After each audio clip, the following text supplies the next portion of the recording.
same situation, I believe that it will be much relatable to all of us as well.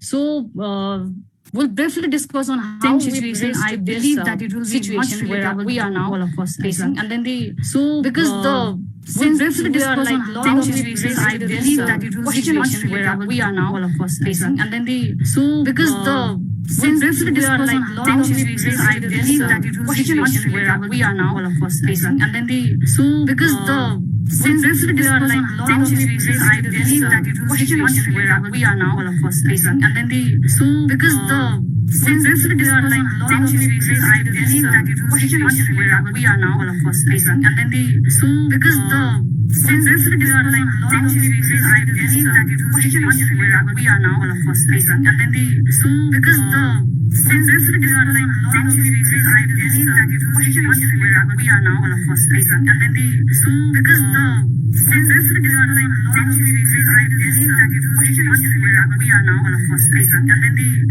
because since we are like lot how of situations, I believe that it will be question much where relatable we to are now all of us facing, and then the because since we are like lot how of situations, I believe that it will be much where relatable we to are now all of us facing, and then the because since we are like lot how of situations, I believe that it will be much where we relatable are to now all of us facing, and then the because since we are like how lot of situations, I believe that it will be much where we relatable are to now all of us facing, and then the because since we are like how lot of situations, I believe that it will be much where we relatable are to now all of us facing, and then the because since we are like how lot of situations, I believe that it will be much where we relatable are to now all of us facing, and then the because since we are like lot how of situations, I believe that it will be much where we relatable are to now all of us facing, and then the because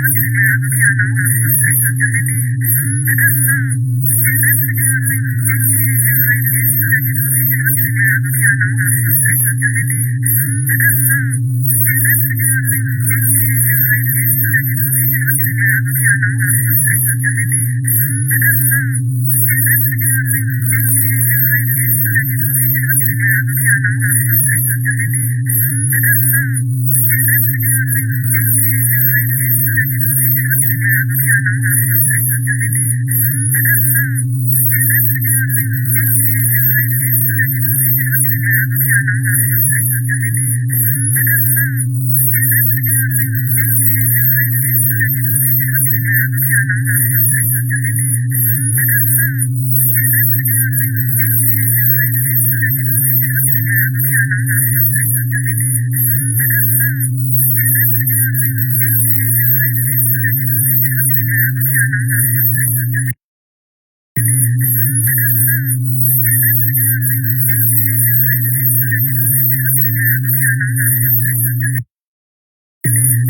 are like how lot of situations, I believe that it will be much where we relatable are to now all of us facing, and then the because since we are like how lot of situations, I believe that it will be much where we relatable are to now all of us facing, and then the because since we are like how lot of situations, I believe that it will be much where we relatable are to now all of us facing, because since we are like how situations, I believe that it will be much where we relatable are to now all of us because how situations, I believe that it will be much relatable to all of us because how situations, I believe that it will be much relatable to all of us because how situations, I believe that it will be much relatable to all of us because how situations, I believe that it will be much relatable to all of us because how situations, I believe do that it will be advocacy for much the rights of relatable to others, who all of raises us voice for the voiceless people, can also fall under the umbrella term legal professional. So I thought it is necessary to define legal profession. That was one of the reasons that this study is conducted. And then how this legal profession is functioning in the pandemic is yes, definitely another one. And to explore the impact that pandemic has put on the legal profession of Nepal. So how is this study conducted? Because we are locked up inside the room, it is very hard for us to get information as much as we want. And then not everybody is equipped with a lot of books and then resource materials at their home in their hand, so it's not available. So I thought like it would be better equipped to mention this part here here, so that this research looks quite reliable on the basis of its findings. So interviews were taken as the primary sources of data. Interviews were taken with the chief judge of the High Court pattern, with judges of the High Court, with few judges of District Court as well, as the former Secretary of Ministry of Law, Justice and Parliamentary Affairs, with former Deputy Secretary of High Attorney General, with senior advocates, with face lawyers who have just recently passed the Nepal Bar Council examination, with law students themselves, with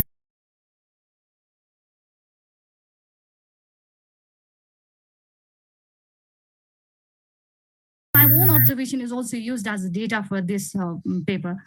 And talking about the secondary sources, I have taken reference from few articles. My own observation is also used as data journal articles, newspaper articles, news sources. Talking about the secondary sources, I have taken reference from few articles, government and organizations, journal articles, newspaper articles, news and so talking about the secondary sources, so it's like because legal professional performs variety of duties and performs variety of activities, it is very hard to define legal profession with a precise definition.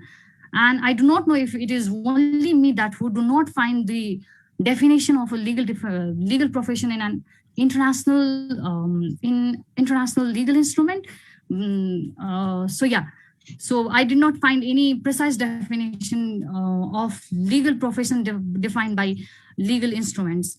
Though Nepal Bar Council Act has defined legal professionals as those practitioners as advocates, senior advocate, and other law practitioners. However, I believe that these are not only the legal professionals. So in general, all those people who study law and who applies laws are legal professionals, in my understanding. So the foundations of legal profession can be seen as been changing over the period of time.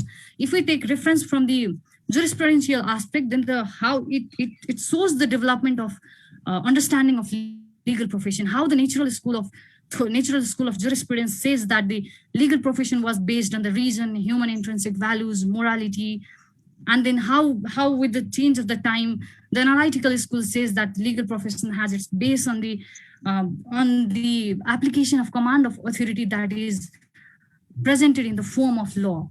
And how historical school of jurisprudence shows that the legal profession has more connection with the custom, tradition, history, and all other contents that enriches the legal content. And then while talking about the sociological school of jurisprudence, legal profession are seen as the social engineer who brings changes in the society. And then this ultimately also changes in the socialist school of jurisprudence, which says that which sees law as an instrument to serve the interest of ruler by oppressing the ruled people. And it also, yes, same thing happens with the realist school of jurisprudence. So the foundation of legal profession also seems to be changing over the time. That is why defining legal profession in a single definition seems to be quite a harder job. So for the purpose of this particular study, what I have taken reference as is the Constitution of Nepal itself. So the Constitution of Nepal has provision that senior advocates, judicial officers, law teachers, and researchers in the field of law with prescribed qualification in the law are the one who can appear the examination of district court judge, or maybe who are eligible to appoint as the judge of district court, who are eligible to appoint as the judge of high courts and supreme courts. So I believe, so just to have a scope of this particular study, I have framed judge, senior advocate, judicial officers, law teachers, and researchers in the field of law as a legal profession. I hope to get more comments on this when we move into the comments discussion session, if any of the other aspects of legal professionals is left in this. So moving on to this COVID-19 scenario in Nepal. So all of us are very known with the fact that the people around the world are suffering from this COVID-19 pandemic, and it has affected millions of people. It has killed lots of people, and then created a tensioning situation to the lives of people. So there are data which shows the affected people and the number of deaths in global world and then Nepal too.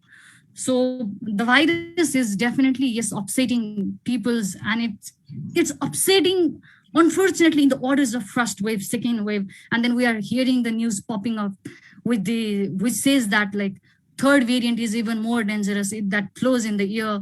So yeah, it's upsetting the people, and that too in the orders series. And then we have talk about the Nepal and the effect of COVID-19 in Nepal. Last year, we had undergone in total almost around 4 months of lockdown. So starting from 24th March 2020, we had 3 long month nationwide lockdown, and then the few restrictions were loosened. Restrictions were loosened for a few time, and then in the late of August, Kathmandu Valley had to undergo for 3 weeks of prohibitory order. And talking about the second wave, we are in lockdown since 29 April 2021. It's almost about to 2 months from for now. And the effect of first wave was that people were bound to stay inside the home. They were mentally sick, and the effect as such was less in comparison to the impact of second wave, because in second wave, because the second wave virus has killed lots of people, and then the hospitals ran out of beds, ICU beds, even normal beds, ventilators, oxygen, and the Ministry of Health and Population had to announce that the situations are running out of control. We are unmanageable. We are in the situation that we cannot manage the situation. So even the government alerted the people to adopt as preventive measures as it can. And then the situation was so worse that Ms. Sushma, sorry to interrupt you. Sorry. Ms. Sushma, sorry to interrupt you. Since we have some time constraint, please try to finish your presentation within 5 to 7 minutes. And I would like to request to go to your research findings and analysis. It would be better. All these things is already known to us. So please. So were we not supposed to try get to 20 finish minutes? your presentation? Yeah, sure. 20 minutes, yes. Already 10 minutes. Yes, sure. You will get another 7 to 8 minutes. Okay, thank you. Yeah, sure. So talking about the impact of COVID-19 on the legal profession of Nepal. So the Ministry of Law, Justice and Parliamentary Affairs is performing its duty in any way with few human resources at office or via online platform, because its work is more towards the formulation of laws and providing legal opinions to the government and reviewing laws and all other things. So it is basically functioning. So to talk about the court and the Department of Attorney General, so it's one of the judges has said that the court is completely paralyzed at this moment. So I'm taking the reference of his word and then saying like the court is completely paralyzed, meaning that the lawyers are also in some way paralyzed, and we'll see the precise impact on the legal profession. So the numbers of judges, numbers of judicial officers, and the number of lawyers have put an end to their life due to COVID-19 virus. And this gap caused by this loss will not by any means be fulfilled sooner. And those people who are physically well are not mentally well because of the trauma, because of this ongoing situation, and because of the illness that they are suffering, and then their family relatives are suffering. Many legal professionals are in the isolation and in isolation, and then suffering through lots of pains and illness. So uncertainty in accessing justice, that I think Mr. Chaudhary in our inauguration section has said that how the civil cases are not being heard in Bangladesh. So this situation is completely relatable in case of Nepal too. So only the few cases that is concerned with the COVID-19 virus, with habeas corpus and the public health, are being heard in the court. And then all other cases in the court are being piled up. So nobody knows when this COVID end and then when the services will be delivered. So accessing to justice has been totally uncertain at this moment. So judiciary of Nepal had started framing and implementing its own strategic goals since 2004, and in current time we are implementing our fourth 5-year strategic plan, and all those goals expected to achieve by the current strategic goal has been postponed. So the alternative means of dispute settlement, victim friendly justice, speed justice recovery, and then using the ITs for the dispute settlement, differentiated case management in district courts and high courts. All these goals, along with other goals, has been postponed because of the COVID-19. So the one first and foremost thing, and I think is not only common to the law firms only, is that people in every profession are now struggling even to maintain their livelihood, and this has not been an exception in legal profession. The lawyers with few employees are struggling to sustain their law firms, and then people who are in legal professionals are also being stagnant in the career growth.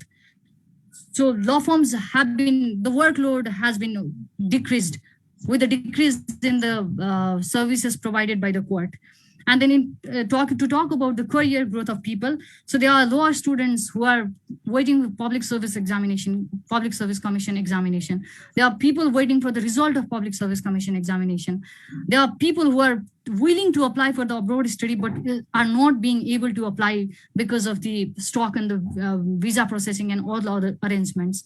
Howsoever, some people are also found to utilize this time to enrich themselves intellectually by reading journal articles, by reading precedents, and writing and doing all other stuffs.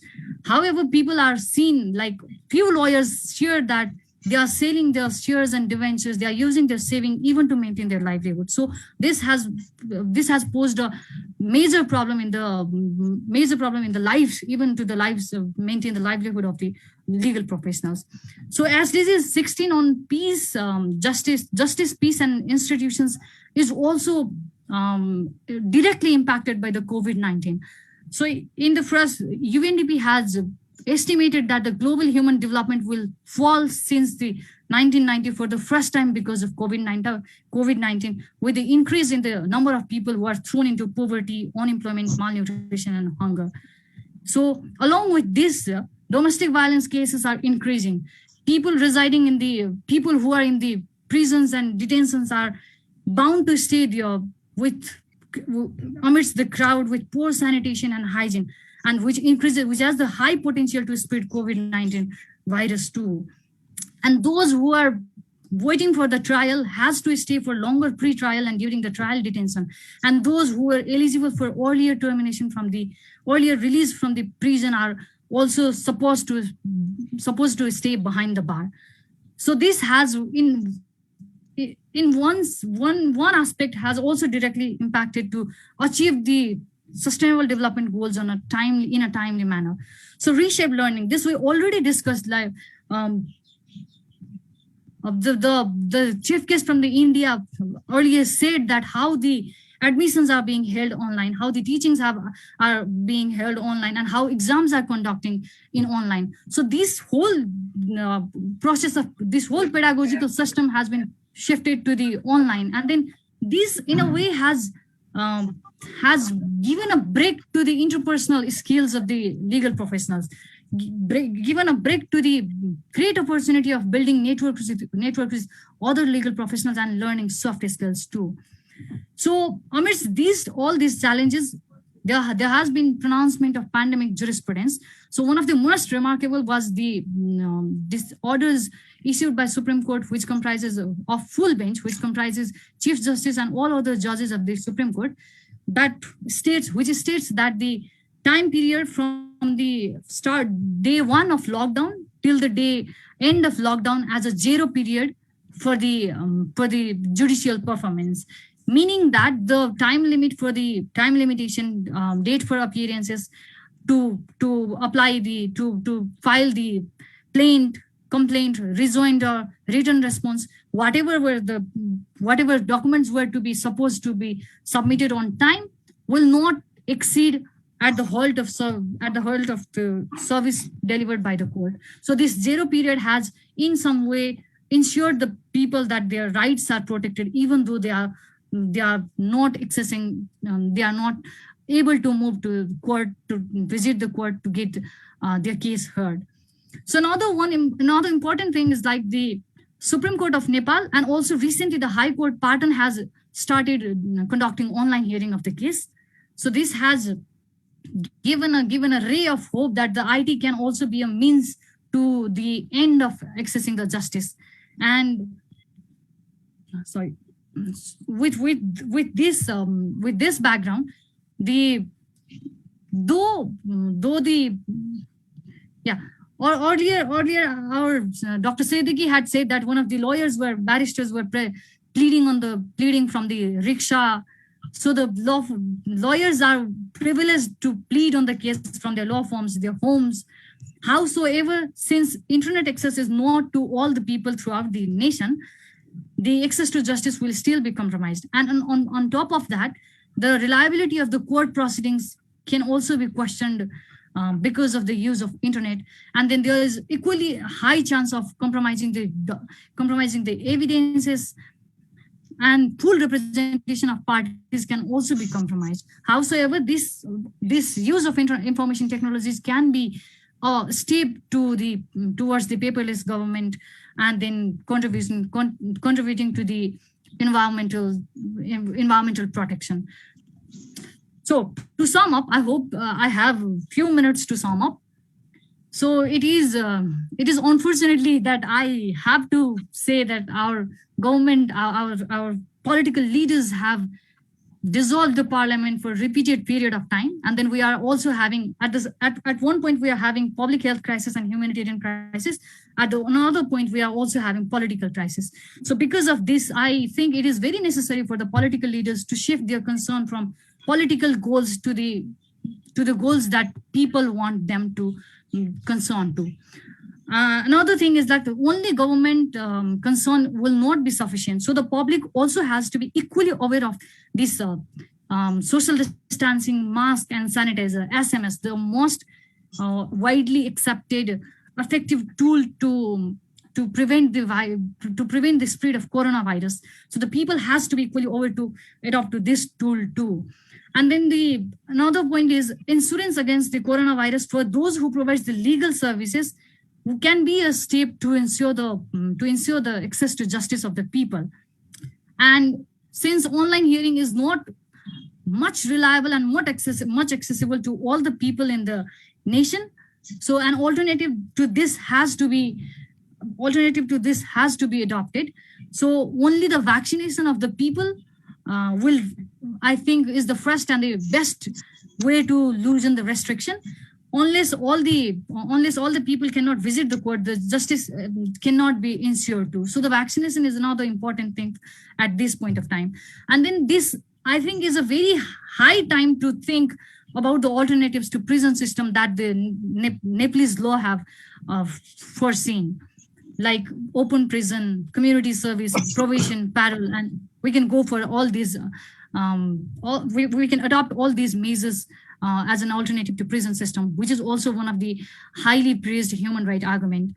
And last but not the least is that a law that deals with the pandemic situation and the likely situation, which even though which should address the rights of the people, even if the world remains stagnant. So I think the judiciary, with the involvement of other stakeholders, could recommend such kind of law which will ensure the protection of right of people in this pandemic and likely situation. Thank you so much. With this, I conclude my presentation. Okay. I hope you got the comments. Thank you so much. I hope I make it in time. Thank you very much.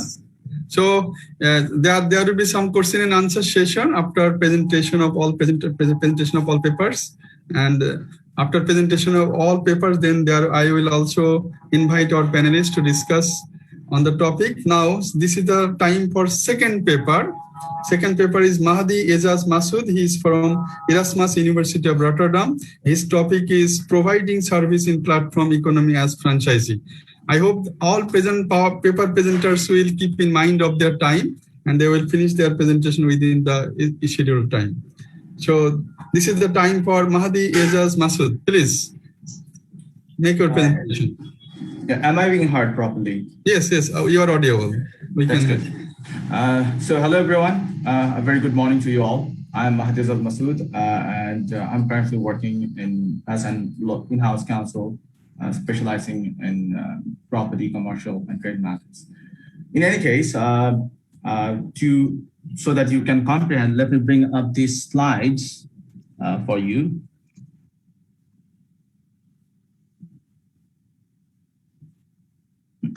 Just allow me some moments so that, yeah, I think, is it visible, the slide? Yeah, okay. So from the title of this paper, I think we can, one obvious question arises out here is, two obvious questions actually arises. What is platform economy and what kind of service that we are actually talking about? So to answer the first question,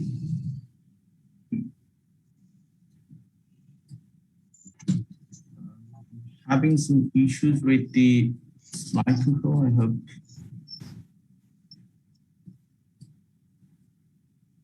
This. Yeah. Sorry for the interruption.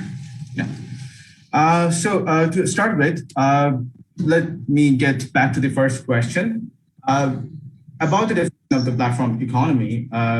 In its simplest form, platform economy is the intermediation of any kind of services online where the website and or a smartphone app work as the online intermediator.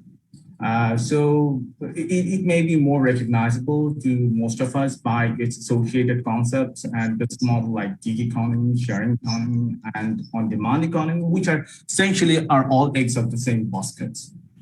And but we are not going to deal with all of those concepts. We are mainly going to be deal with one concept, that is the gig economy, because the primary reason behind it is because like a considerable portion of the people that provide their services in gig economy model under gig economy platforms comprise of a huge portion of today's workforce, and they are faced with some significant serious concerns, which also come with some COVID-19 implications as well.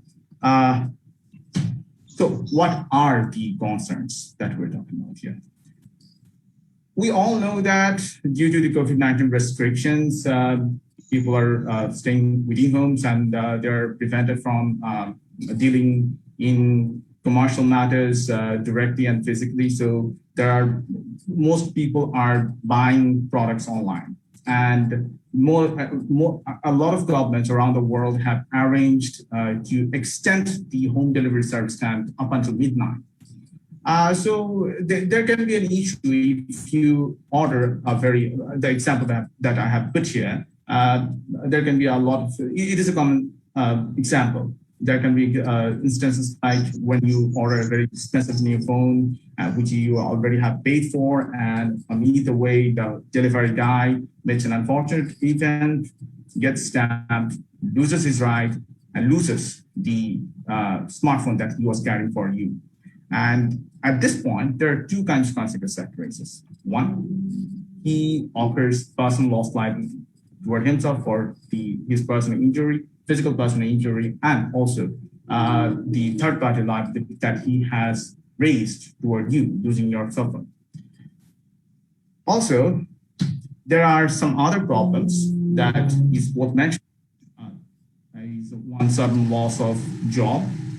We'll elaborate it on more when we talk about the franchise-specific solution and also income certainty. But these are problems. One thing must be noted that these are problems which are not specific COVID-19 specific. In fact, have been dealt with in extensive length in other parts of the world for almost half a decade now. But we are discussing it. I hope more discussion will come. Our honorable jurists and scholars will put forward much more discussion in this discourse. But in any case, for now, let us understand what kind of solution that we can come up with.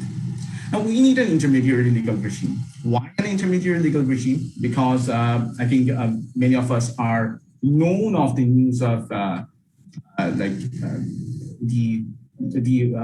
drone delivering pizzas in Dubai. These are year-old news, and in San Francisco or in cities like New York and Los Angeles, there are self-driven Uber cars who are providing transportation services. So when the entire human factor gets eliminated, the question of regulating, at least for the sake of the service providers, doesn't exist anymore.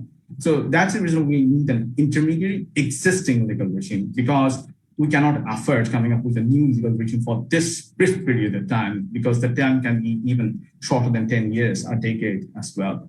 The dominant discourse in this case, however, has been employment law, but it has two major problems. One problem is with the definition of employee. It is not quite specific and precise.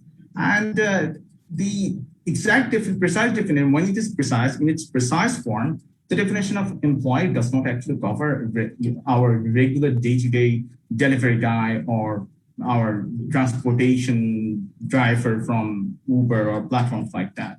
Because, in platform, there are the nature of service, the nature of work, the nature of ergonomic, the service provider experience are much more, they enjoy much more freedom, work time flexibility, so on. These are unheard of when you are navigating through the legal regime of employment law. Another problem is that even though somehow you get the service providers qualify as employee, platforms, it is in their best interest to keep the default contractual arrangements between the platform and the service provider, which is again in the quote-unquote independent contractor, a mere independent contractor status who is solely presumed to be liable for any loss or any event that occurs during his employment period. So it is in the best interest for the platforms to keep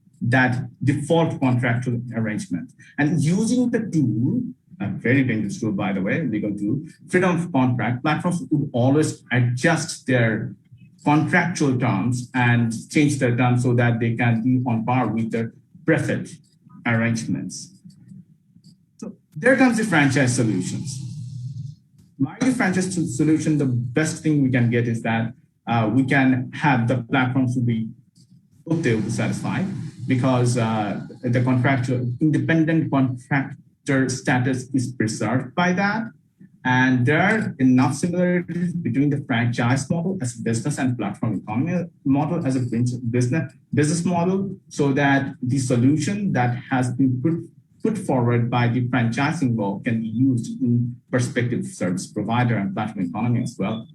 I would like to mention two most important things, similarities, that is. Usually both platforms and platform, both in case of platform and franchise, all parties involved in this type of business models are engaged in the same line of business, because Uber driver, regardless of what they claim, Uber driver and Uber are actually engaged in the same line of business. Uber is intermediating transportation service, Uber driver is providing the transportation service. Same line of business. And another thing is that they always utilize, both of these models utilize others' property. Uber hardly have personal cars. I'm not talking about Uber specifically, I'm just using it for example sake to be clear of. So they do not have personal vehicles of themselves. They use the driver's property scattered all through the world. And so this is a common phenomenon between franchisor, as in with franchise, like KFC that is headquartered in Louisville, Texas, is running also a KFC Bangladesh here in Dhaka in many places over the country and over the world as well. And another important similarity about these two models is that the risk shifting issue. The service provider and also the franchisee are the ones that deal with the actual physical risk associated with dealing with the end-of-line consumers. The franchisor and platform economy does not need to deal with that. They are only dealing with franchise fees and the platform commissions and all that. These are they're not dealing with the actual physical risks. So what are the solutions that franchise put forward in terms of liability regime? So in terms of third-party liability regime that we have previously discussed here before, first we need to also, we must talk of the legal basis of liability here. So the main aim to held a person liable in terms of most commercial ventures is that to compensate the injured party most while protecting the weaker party.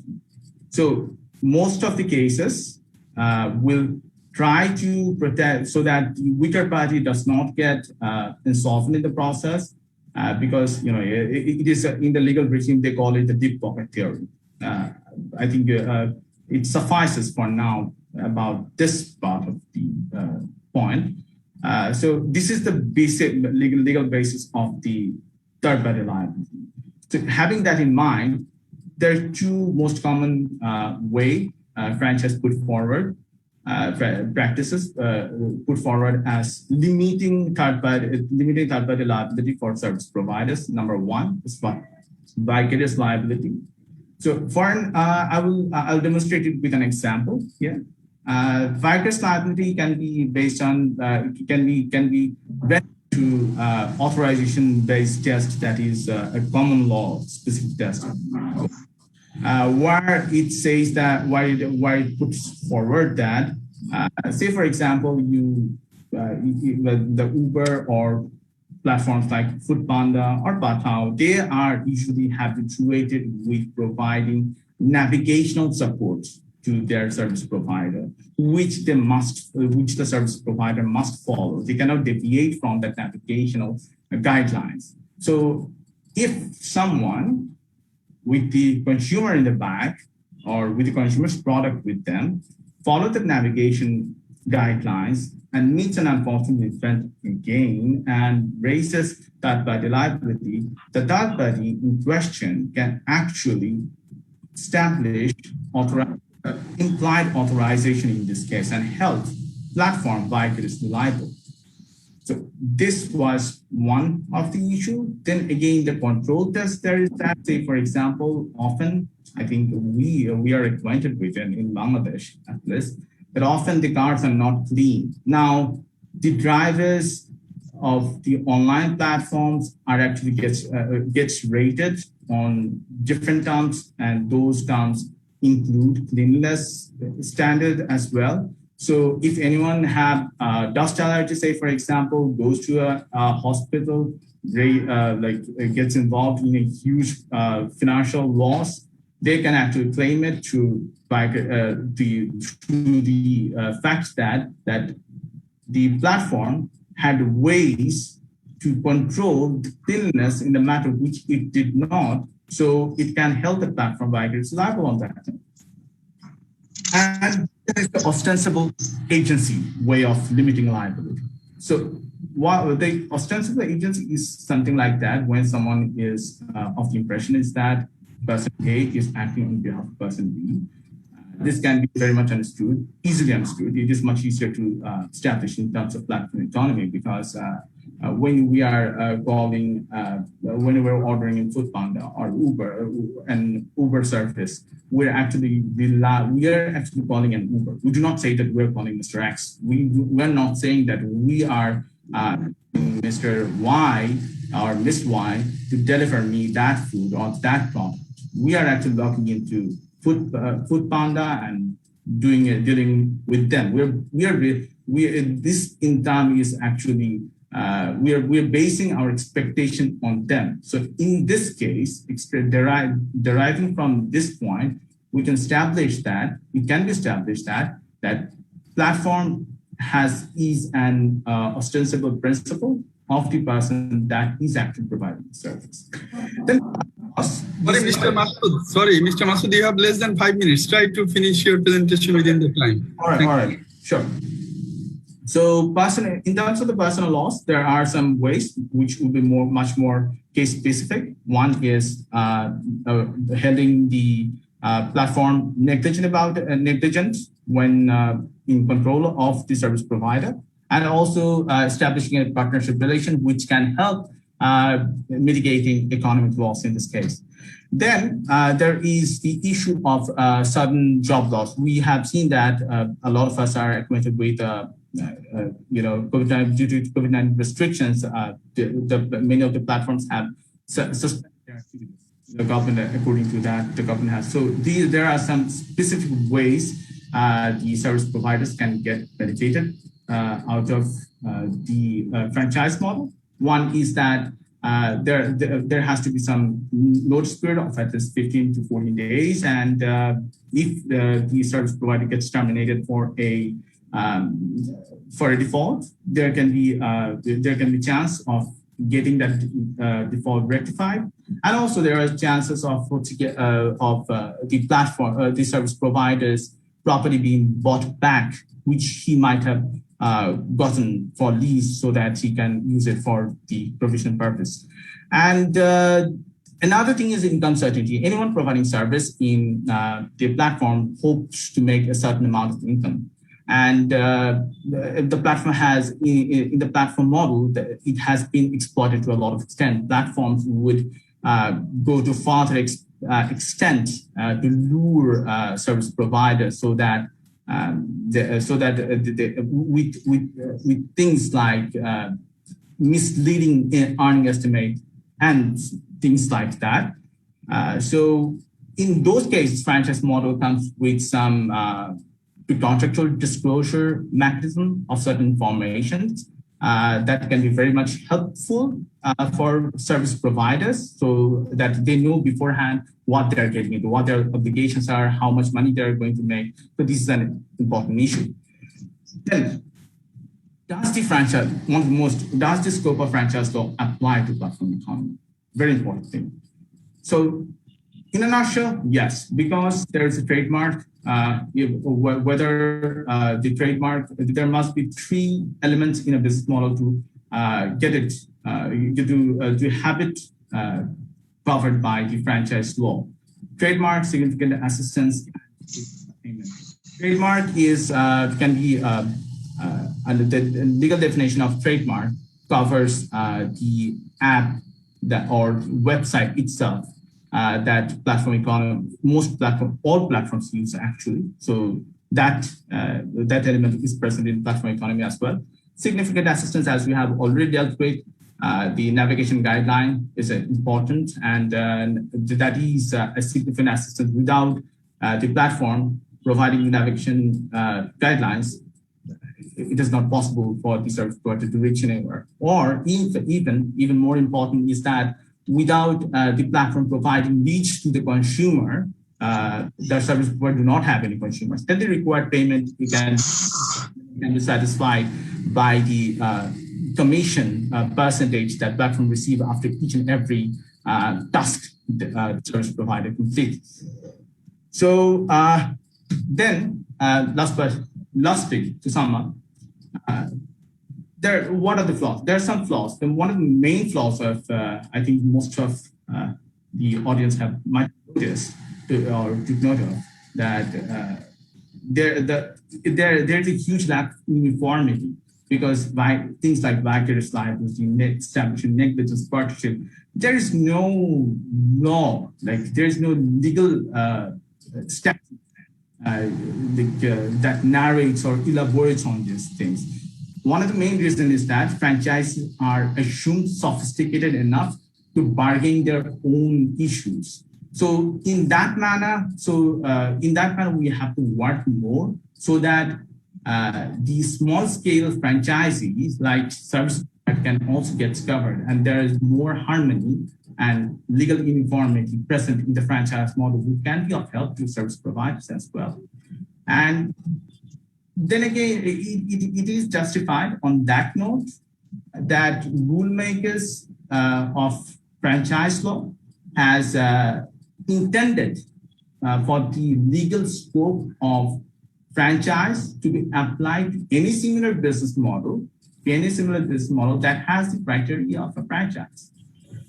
So should it apply? Yes, it should apply, because most other solutions are much more problematic and ushers much more problems than preventing the current ones to be solved. So that's it. I hope everyone has found it well, and thank you. Thank you so much, Mr. Mahdi Ejaz Masood. So please wait for our panelist comments and some question and answer from our audience. This is our third paper. Third paper is going to be presented by Bharat Kumar Rohalan. He is from India. His topic is role of law and pandemic in India. Role of law and pandemic in India. Your time is 20 minutes. I hope you will finish your presentation within the time. Asad, I don't think Bharat is presenting. I think Raghib is presenting in his place. Exactly. Okay. Raghib will going to present his paper. Okay, Mr. Raghib. Okay, thank you. Shall I proceed? So, Mr. Ahmed Raghib Chaudhuri, please make your presentation. Thank you, Asad sir, for giving me the floor. Assalamu alaikum and good afternoon, ladies and gentlemen. Am I audible and visible? Yes, you are audible. I have started sharing my screen. Is my screen visible as well? Your screen is going to be visible soon, I hope. Is it visible now? It's still waiting. Yes. Now it is visible. Please go ahead. If permitted, I would like to close off my video so that there is no lag in internet connection. Okay, you may please. Thank you very much. Ladies and gentlemen, I am Ahmed Raghib Chaudhuri. The title of my research paper is Interregulation and Border Closures Are States in Violation of International Law Under the Mandate of Responding to the COVID-19 Crisis. Yuval Noah Harari in his book, Homo Deus, A Brief History of Tomorrow, said that when famine, plague, or wars break out, we set up a commission of inquiry and promise ourselves that next time we will do better. This statement has a direct correlation with the COVID-19 pandemic, which has impacted the entire world. States, as part of their response to the COVID-19 pandemic, has imposed wholesale and collective travel bans and travel restrictions. But these bans and restrictions have not halted the pandemic at all. Rather, they have encroached upon individual rights of persons on the move and have left travelers stranded due to border closures in their transit nations and destination countries. This research paper will focus on one key question: whether states are in violation of international law under the mandate of responding to the COVID-19 crisis through imposition of travel bans and border closures. This paper will also take a doctrinal and comparative approach utilizing case laws and secondary materials, focusing on 4 key issues: state justification for border closure, legality of border closure under the international health regulations, whether border closures fall within permissible derogations, and lastly, impact of border closures on human rights. Moving on to the first issue, travel restrictions have been used by states as a non-pharmaceutical measures to tackle the spread of infectious diseases. The rationale being that when a state territory is completely isolated from the outside world, there will be little to no spread of infectious diseases. But one thing has to be kept in mind, that border closure and border control are not the same thing. Control refers to states regulating entry into the concerned state territory while keeping in mind public health strategies and its international human rights obligations. While closure refers to collective and wholesale bans of nationals, non-nationals, or persons from particular countries. Now, it is a valid concern on part of the state to impose travel restrictions or travel bans when there is a risk of contagion endangering national security. But this cannot be the sole basis for states to impose travel bans. Moreover, states have to correlate between the perceived threat to national security and danger posed by this infectious outbreak. Exclusion of individuals based on what passport they're carrying or what their country of origin is does not halt the pandemic at all. Rather, it only adds to discrimination and stigma.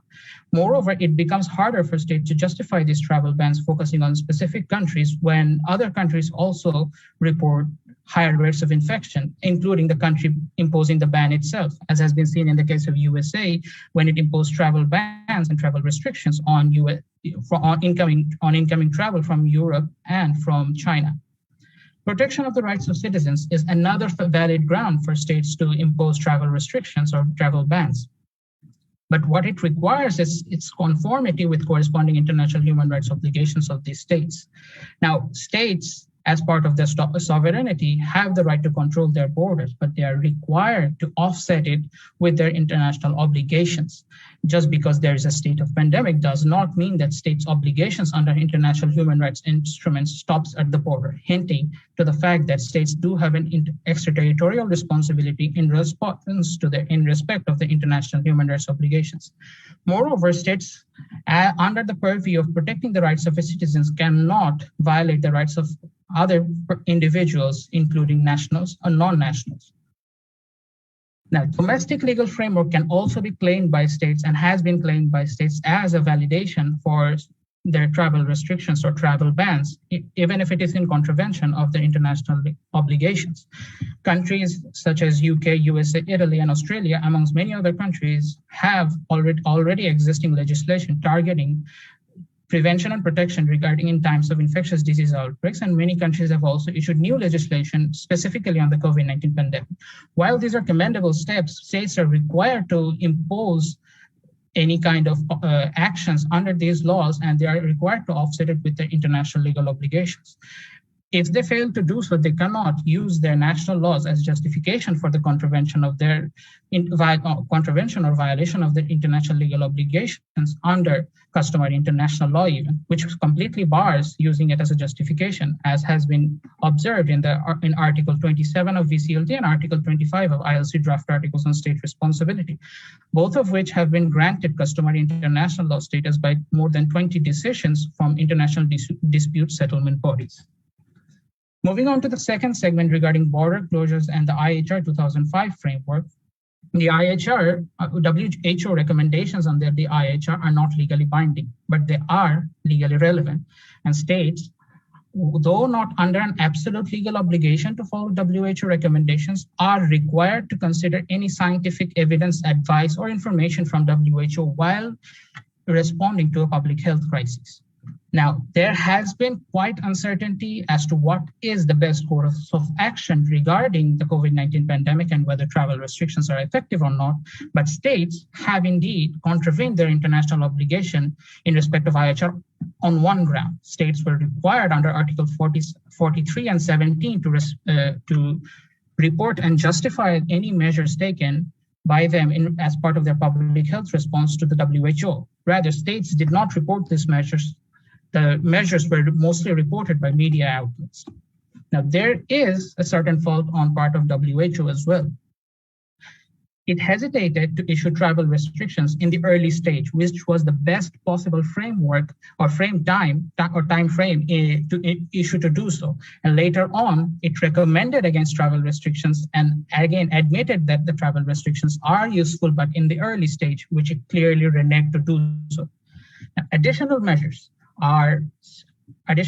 come under the purview of Article 43 of IHR 2005, wherein states exceed WHO recommendations. And Article 43 requires these additional measures to be based upon scientific principle, available scientific evidence or advice or guidance from WHO. A three-part test is also pertinent in this case from the WTO Australia Salmon dispute, which states that an additional measure is available reasonably after taking into account technical and economic feasibility, achieves the parties' appropriate level of sanitary or phytosanitary protection, and is significantly less restrictive to trade than the additional measure contested.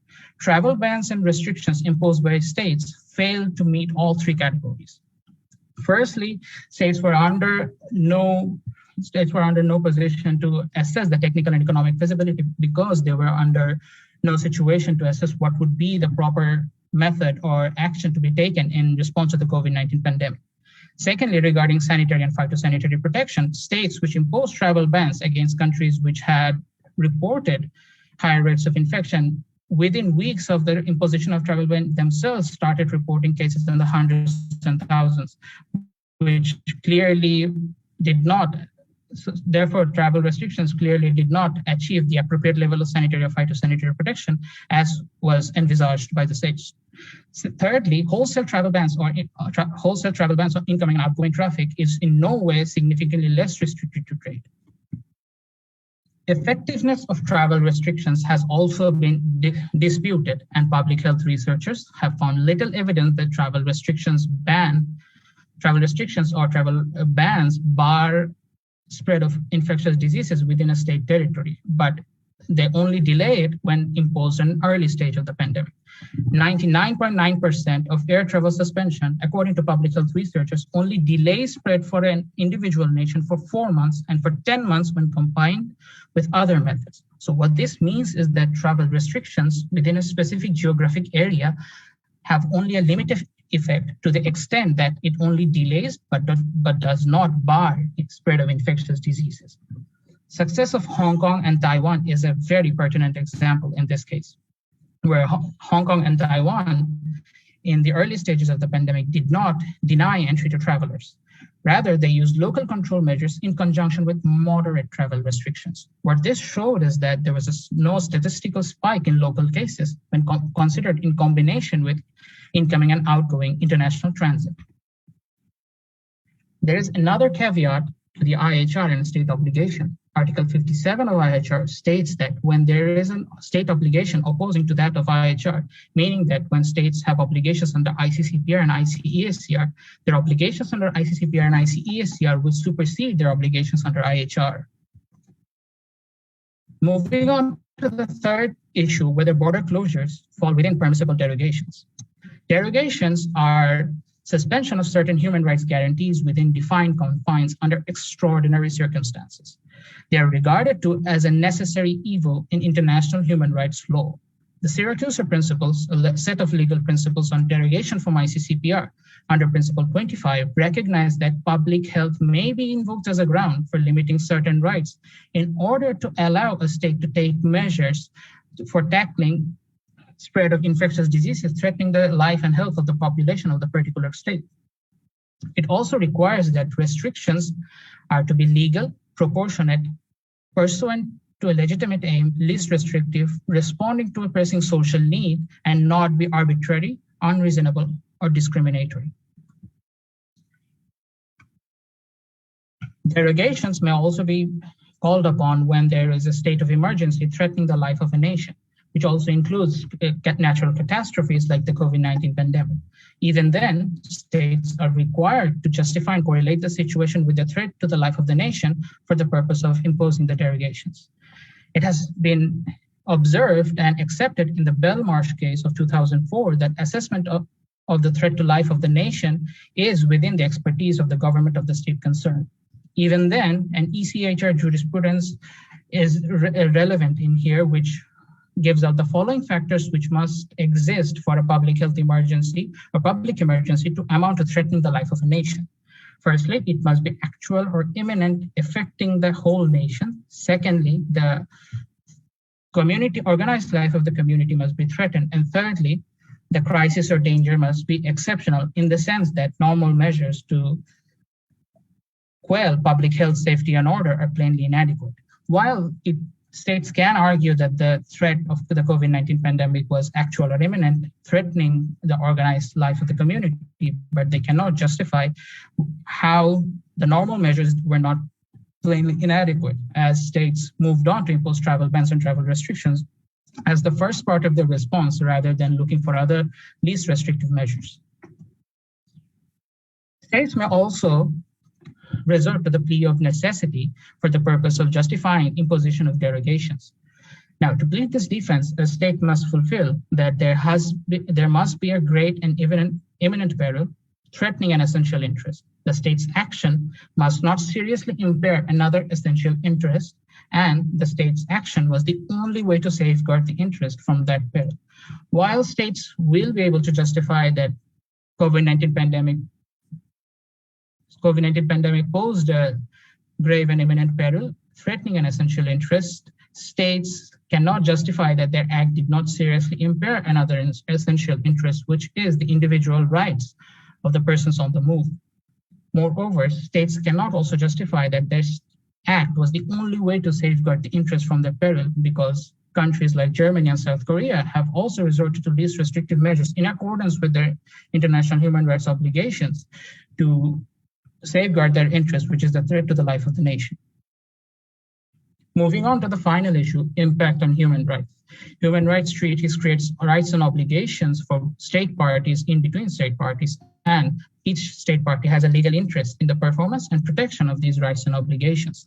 One of the rights which has been significantly impacted due to these travel bans and closures is the right to life, which is enshrined under Article 6 of ICCPR and is a prerequisite for the enjoyment of all other rights. It also requires state parties' duty to protect life by mitigating the spread of life-threatening diseases. Exclusion of individuals from health program also violate their right to life, as it extends to reasonably foreseeable deaths with the potentiality of causing loss of life. Also, state parties cannot put an individual's right to life at risk through denial of healthcare, as it would engage their international obligations. Right to health is enshrined under Article 12 of ICESCR, which embodies the right of everyone to the highest attainable standard of physical and mental health. And it also requires states to take measures for preventing infectious outbreaks and other diseases. It also requires healthcare services and facilities to be available in adequate numbers, acceptable, appropriate, and accessible on a financial, geographic, and non-discriminatory basis. What this means is that while right to health is subject to progressive layerization, states are obligated to refrain from denying equal access for all persons to healthcare, because Article 12 does not, in its language, distinguish between nationals and non-nationals. Therefore, restriction on the right to health based on nationality, country of origin, race, color, will be in contravention of the established framework under Article 12 of ICESCR. Right to repatriation and family reunification, which are enshrined in Articles 12 and 23 of the ICCPR, under which each state is obligated to ensure family reunification, including reunification of citizens of different countries.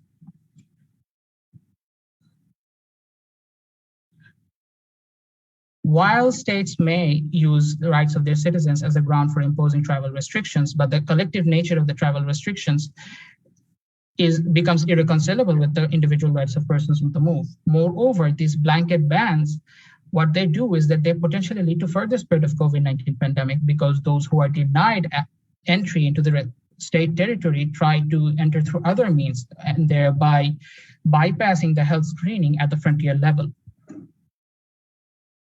A state party under the international obligations cannot restrict or deprive an individual's right to enter state territory where there are less restrictive measures available, which include screening at the entry on the frontier, close monitoring, and isolation or quarantine if necessary for 14 days. What these least restrictive measures do is that they allow the state to contain transmission of infectious diseases within its borders, while not interfering with the rights of the persons of the move.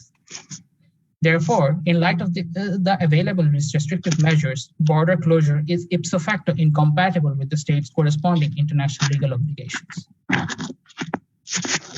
For the path forward, states need to understand that— You have less than 5 minutes, please. Thank you, sir.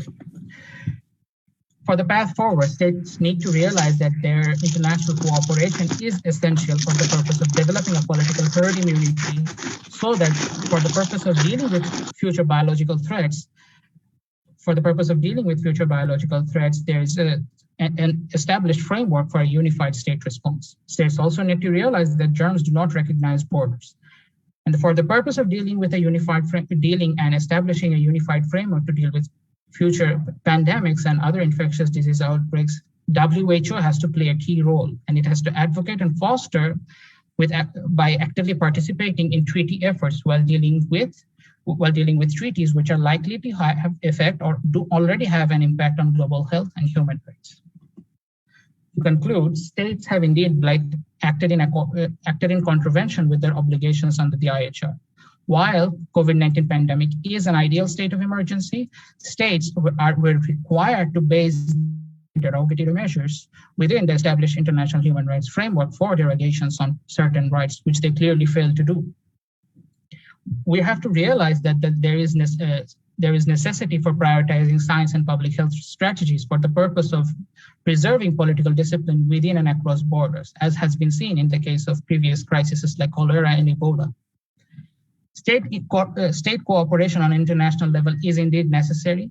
As Ned Price, the spokesperson for the State Department of the United States of America, said that it is in the interest of the rest of the world to see Americans vaccinated. This is exactly the kind of approach states need to renege on if we are to deal with the future pandemics in a unified response. With this, my presentation has come to an end. Thank you, ladies and gentlemen, for your time and attention. It has been an honor. Okay, thank you very much, Ahmed Ragib Chaudhary, for your wonderful paper presentation. I think this is a very time-worthy papers, and we have to think a lot on this issue. And now it is the time for Mr. Arifur Rahman and Suraya Ferdo. This is the last paper of this session. Your time is 20 minutes. Please try to finish your paper within that time. Thank you, sir. Am I audible? Yes, you are audible. Yeah, let me share my slide. Is the slide visible also? Yes, your slide is visible now. Yeah, thank you very much. Good morning, everyone. This is Arifur Rahman. I am currently a senior law student at University of Dhaka. Today, I'm going to talk about a legal perspective on secondary victimization in Bangladesh, contextualizing with rape in COVID-19. This paper has been contributed both by me and the co-author Suraya Ferdows. Now, let me just put some questions here. Have you ever wondered how does a rape victim feel when she goes one police station to another police station just to file the complaint, and every time she goes there, she just faces refusal? Have you ever wondered how a rape victim feels when her prior sexual history is all over the court just to show that she is a woman of a bad character? Or have you ever given it a consideration that amid the pandemic, when the victim of domestic violence, rape, sexual assault tried to seek legal help to escape the violence but could not get any? Perhaps you have, perhaps you have not.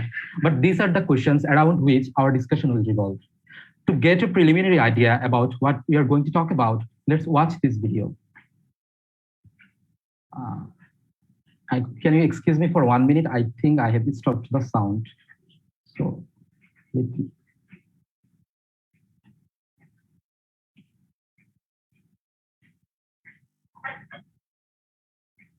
Yeah.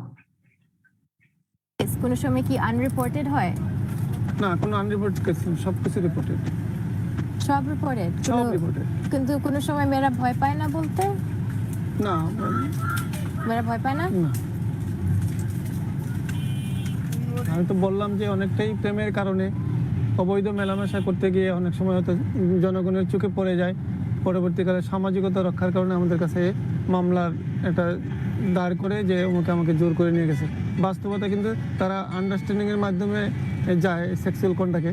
তো এই জিনিসগুলো যে হয়, এগুলো কি বেশিরভাগ মেয়েদের দোষ থাকে না ছেলেদের দোষ?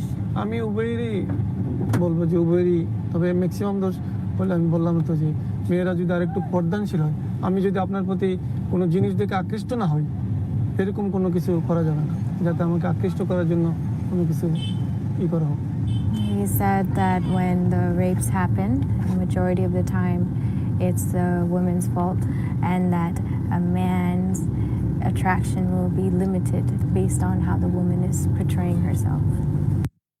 Now, if you listen to the conversation of the police in this interview carefully, it revealed few things. First of all, it showed how the police accept the rape myth. As the police officer was saying, most of the time, the rape cases are consensual or romantic affairs that the victim regret later, and to protect her social dignity, she goes to the police station to report the case.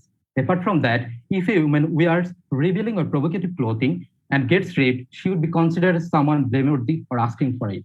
Last but not least, in rape cases, it is the girls who should be blamed most.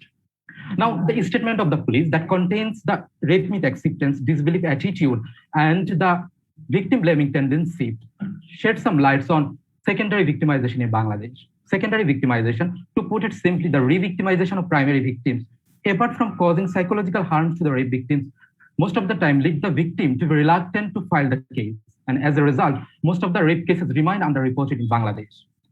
Data from One Stop Crisis Center shows that among the treated victims, 78% of the victims choose not to seek legal help. That means majority of the rape cases remain underreported in Bangladesh. To address the issue, first of all, we'll talk about what secondary victimization is, why it happens. Then we'll discuss about how the rape victims experience secondary victimization by the criminal justice system. Then we also talk about how media, by promoting victim blaming culture, lead the victims to be suffered from secondary victimization. We also talk about how male rape victims suffer from secondary victimization, starting from the society to the criminal justice system. We also talk about how existing legal framework sometimes become a vehicle to promote the secondary victimization. Last but not least, we also talk about how the grave impact of COVID-19 fuels the secondary victimization amid the lockdown of the pandemic. In addressing the issue, we try to follow the analytical method, and that's why we take into account both primary data like constitution, legislation, case law, and secondary data like range of books, renowned journal articles, newspaper articles, etc. What is secondary victimization? There are various definitions given by victimologists, and we take into account the definition given by United Nations Office on Drugs and Crimes, as it states, victimization that occurs not as a direct result of the criminal act, but through the response of the institution and individual to the victim. That means it includes the negative response, whether it's from individual or from institution or from the state in a broader concept. We can also take into account the definition given by Condrey, as he states, it is the infliction of further harm or further victimization when the victim comes in contact with the legal process, especially in case of rape or sexual assault. Now the question may arise, does secondary victimization happen only in case of rape or sexual assault? The answer is no. It is extremely dangerous in these cases due to their nature and impact of the victim. That's why we tend to focus on those cases. And the whole experience that the victim faces through the secondary victimization has often been marked as victimologist by the second rape or the second assault. And it leads to the victim suffer from various psychological harm like depression, suicidal thoughts, post-traumatic disorder, numbness, etc. Now here my question arises, why the decent people tend to inflict a further harm on the rape victim who has already gone through a hellish experience of her life? There are a few reasons. First of all, people who believe in just war ideology. People who believe in this ideology tend to presume that they live in a world where everything happens for those who are not of good character and have done something bad. Apart from that, who embrace the ambivalent sexualism ideology tend to suggest that men will continue to blame and belittle those women who make choices attacking the male dominance and by disregarding traditional gender roles. Let's take an example here. For instance, women who does not maintain her purity or virtue or choose to wear or do not maintain the ladylike attitude will be blamed if something bad happens to her. Last but not least, people who embrace the velvet glove approach, which suggests that women who go against the stereotype are responsible for their misfortune by making them sexually vulnerable. For example, we can take an example that if a girl chooses to have a drink with his male boyfriend or choose to wear a provocative clothing, then it will be considered that she must have brought the ill fate on herself.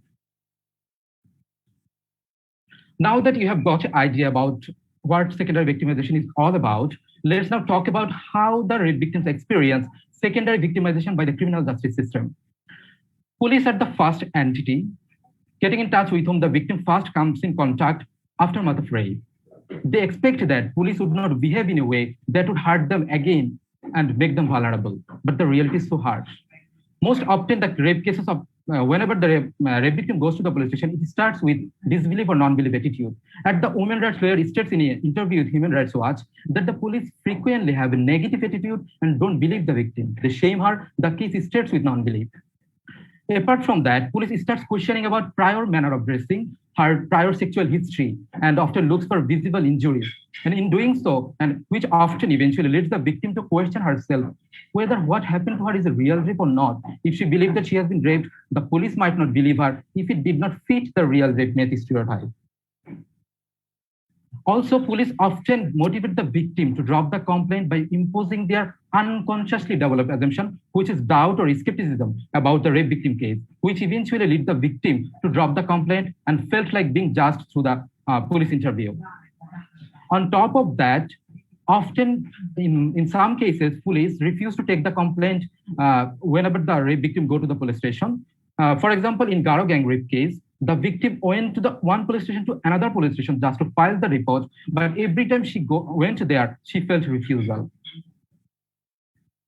Now let's look at the statement here. It is one of the statement given by the investigating officer in case of State versus Uttam Kumar and others.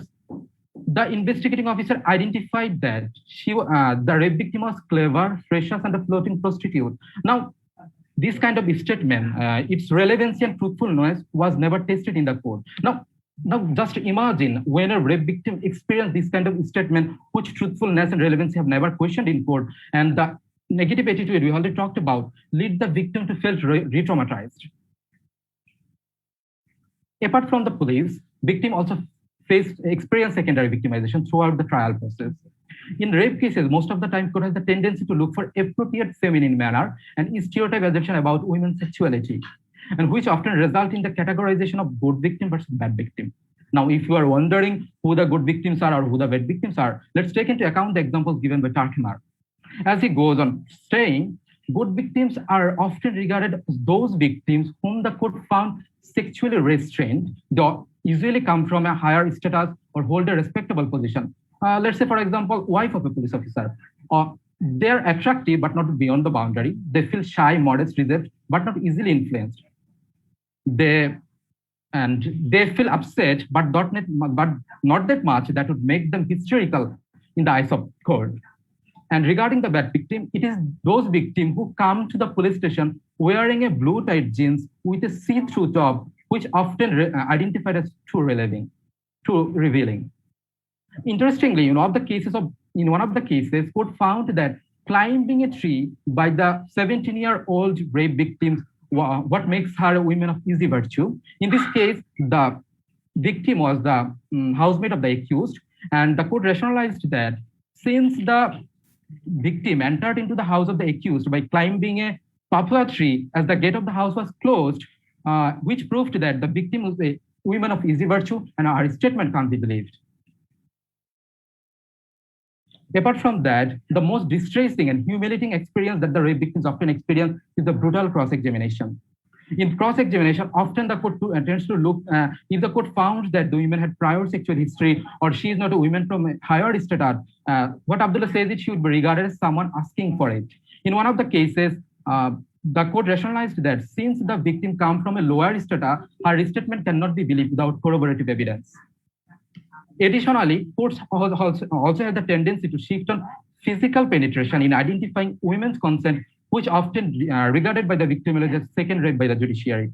In cross-examination, victims often have to face questions like, did you try to resist the accused? Or did you get any pleasure? Now, this kind of questioning and the attitude of the court to look for visible physical injuries amounts to the second rape by the judiciary. Mr. Ajay, less than 10 minutes, please. Yeah, sure, sir. Now, apart from that, court also often look for visible injuries in identifying whether the women had provided consent or not. In doing so, in one of the cases, the court rationalized that since the victim did not sustain any injury on her breast, cheeks, and necks, the case is not proved beyond doubt, and that's why the accused gets the benefit of doubt. Apart from the criminal justice system, victim also experience secondary victimization throughout the medical examination procedure. Study shows that most of the time doctors think that rape victims are bad and heavy to rape. Apart from, in one of the studies, the victim revealed that most of the time medical certificate of the rape victim are monetary corruption for the doctors. She revealed that her case was true, but the doctor gave her a false certificate stating that there was no alamat rape, that means no sign of rape. Additionally, existing traditional medical jurisprudence assured that resistant mark or bites are the only way to prove a rape case. And in that case, if the doctor found that the women do not sustain any physical injury like bites, necks, or what we call resistant marks, it would be considered that women did not, a rape have not been in fact occurred. And in doing so, usually if the court found that women had a prior ruptured hymen prior to the rape incident, it would be considered that she had consensual sex with the perpetrator. Now, the tendency to look to the virginity of the victim or the state of her hymen often been termed as countable say cold and impersonal examination, which eventually lead the victim to feel violated again at the hands of doctors. Apart from the criminal justice system, victims also face secondary victimization when the media tend to promoting victim blaming culture and leads the victim to suffer from secondary victimization. Media takes a particular built-in interest when it comes to the rape victims. They and determines what should be the center of public interest. In doing so, they try to maintain the existing rape myth and stereotype culture. For instance, media plays a crucial role in victim blaming by portraying sex gratification, female degradation, and male dominance. By normalizing male dominance, media tend to justify and legitimate violence against women, and that's eventually contribute to the victim blaming. Also, media often reveals the victim identity by violating existing law, especially Section 14 of the Nari Dhamma Ain, which eventually contribute to the victim blaming.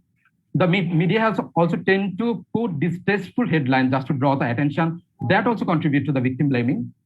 Apart from that, people often consider how they should react to the incident by seeing how other people already have reacted to the rape incident. In doing so, it leads to what Islam calls pluralistic ignorance and contribute to the victim blaming. Now we can take into here account the recent attempted rape allegation brought by an actress in Bangladesh.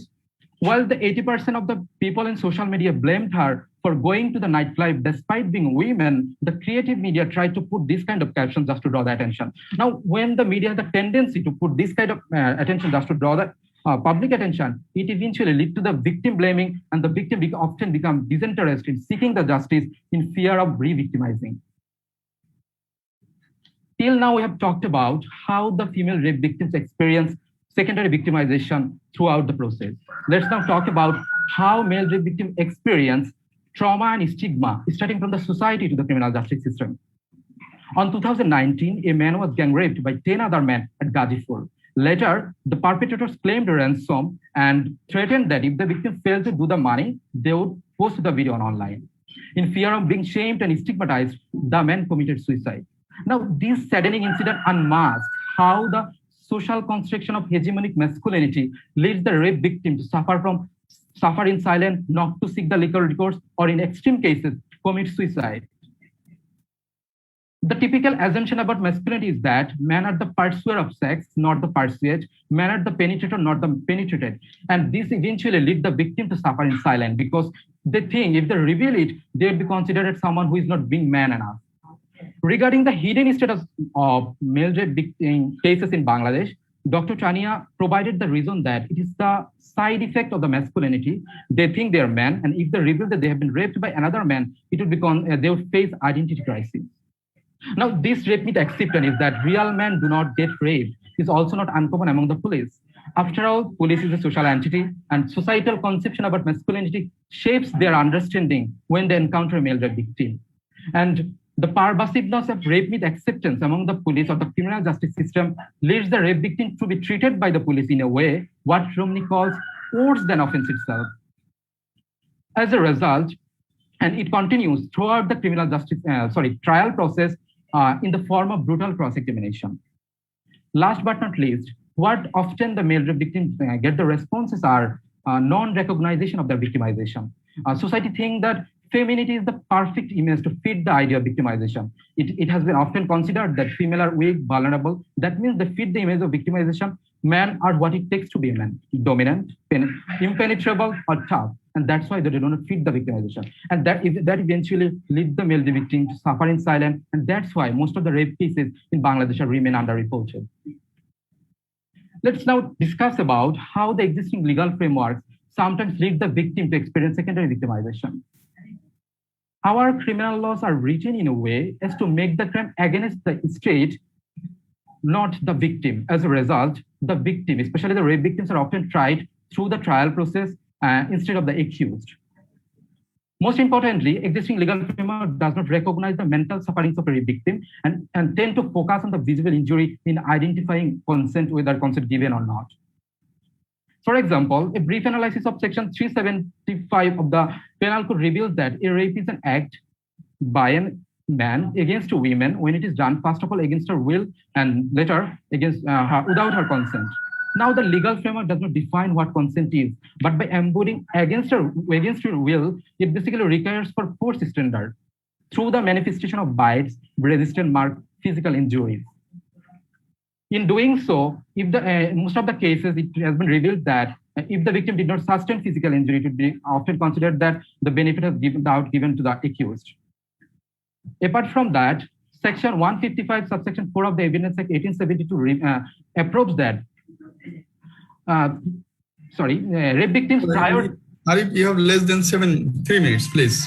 Yes, sir. I will be very. Well, you are going to finish your presentation, or Suraya will take participate. I don't know. Sir, I think I was supposed to present the paper. Okay, finish it. Thank you. Thank you, sir. Now, when the rape victim's prior sexual history is all over the trial, if the court found that the demeanor characteristics of the rape victim do not fit the what we call respectable women, that her credibility would be most attacked, and that would lead the victim to say that she is not deserving for the protection of law, which also eventually is self-blaming. There's also the existing law does not recognize what male rape is, and eventually male rape victims feel that they seem less deserving in the protection of laws. Last but not least, the Constitution of Bangladesh does not recognize any single provision which talks about victims' rights. Now, violence against women, rape, sexual assault, or domestic violence is not a new phenomenon, but during the COVID-19, it just intensified. A study published on the Lancet reveals that women experience an escalation in emotional, sexual, and physical aggression.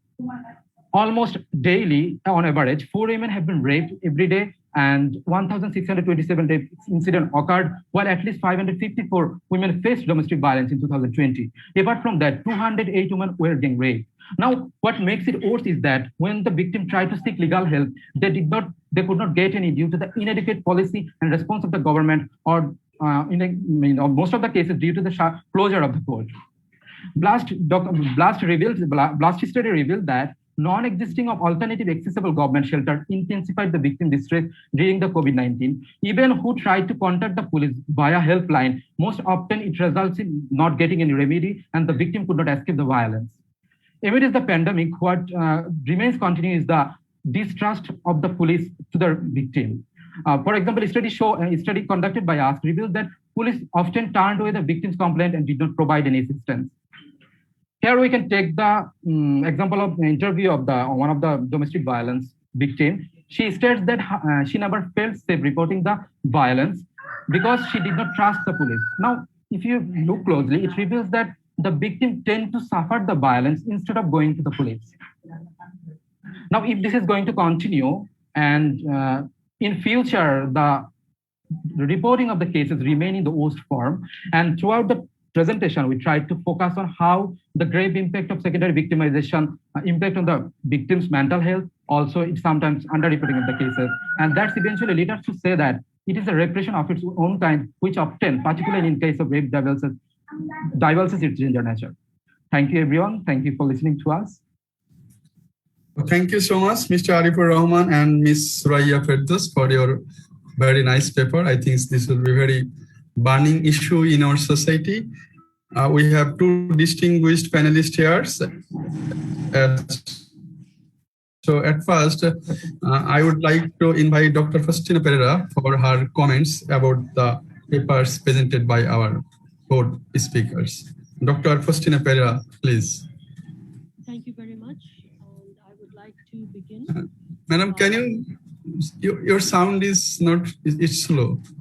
It's loud, please. I have increased my volume. Can you hear me now? Okay, now we can hear you. Thank you. I'm sorry that I'm having some technical issues since the beginning of this event. I hope you can hear me and see me clearly. I will not take up too much time because I'm mindful that we just have another 20 minutes to go, and I would like to leave enough time for Dr. Sumaya Khair as well. Let me begin by thanking the organizers for today's event and also for sharing the abstracts and papers of the presenters today. All the presenters have done a commendable job in presenting as succinctly as possible the main focus of their papers.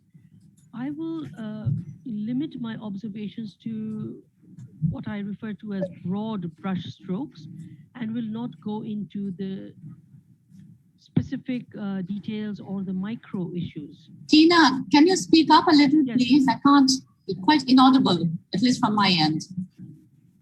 Yes, can you hear me now? Better, thank you. Yes, I apologize for the technical issues. I am speaking as closely as possible to the microphone. Ms. Sushma Giri, thank you for sharing your paper on the impact of COVID on the legal profession. As you were presenting, I must appreciate your approach of expanding the understanding of the legal profession. In fact, you went beyond legal professionals or the legal professionals as simply lawyers and judges, and you brought in academics and others associated with the profession.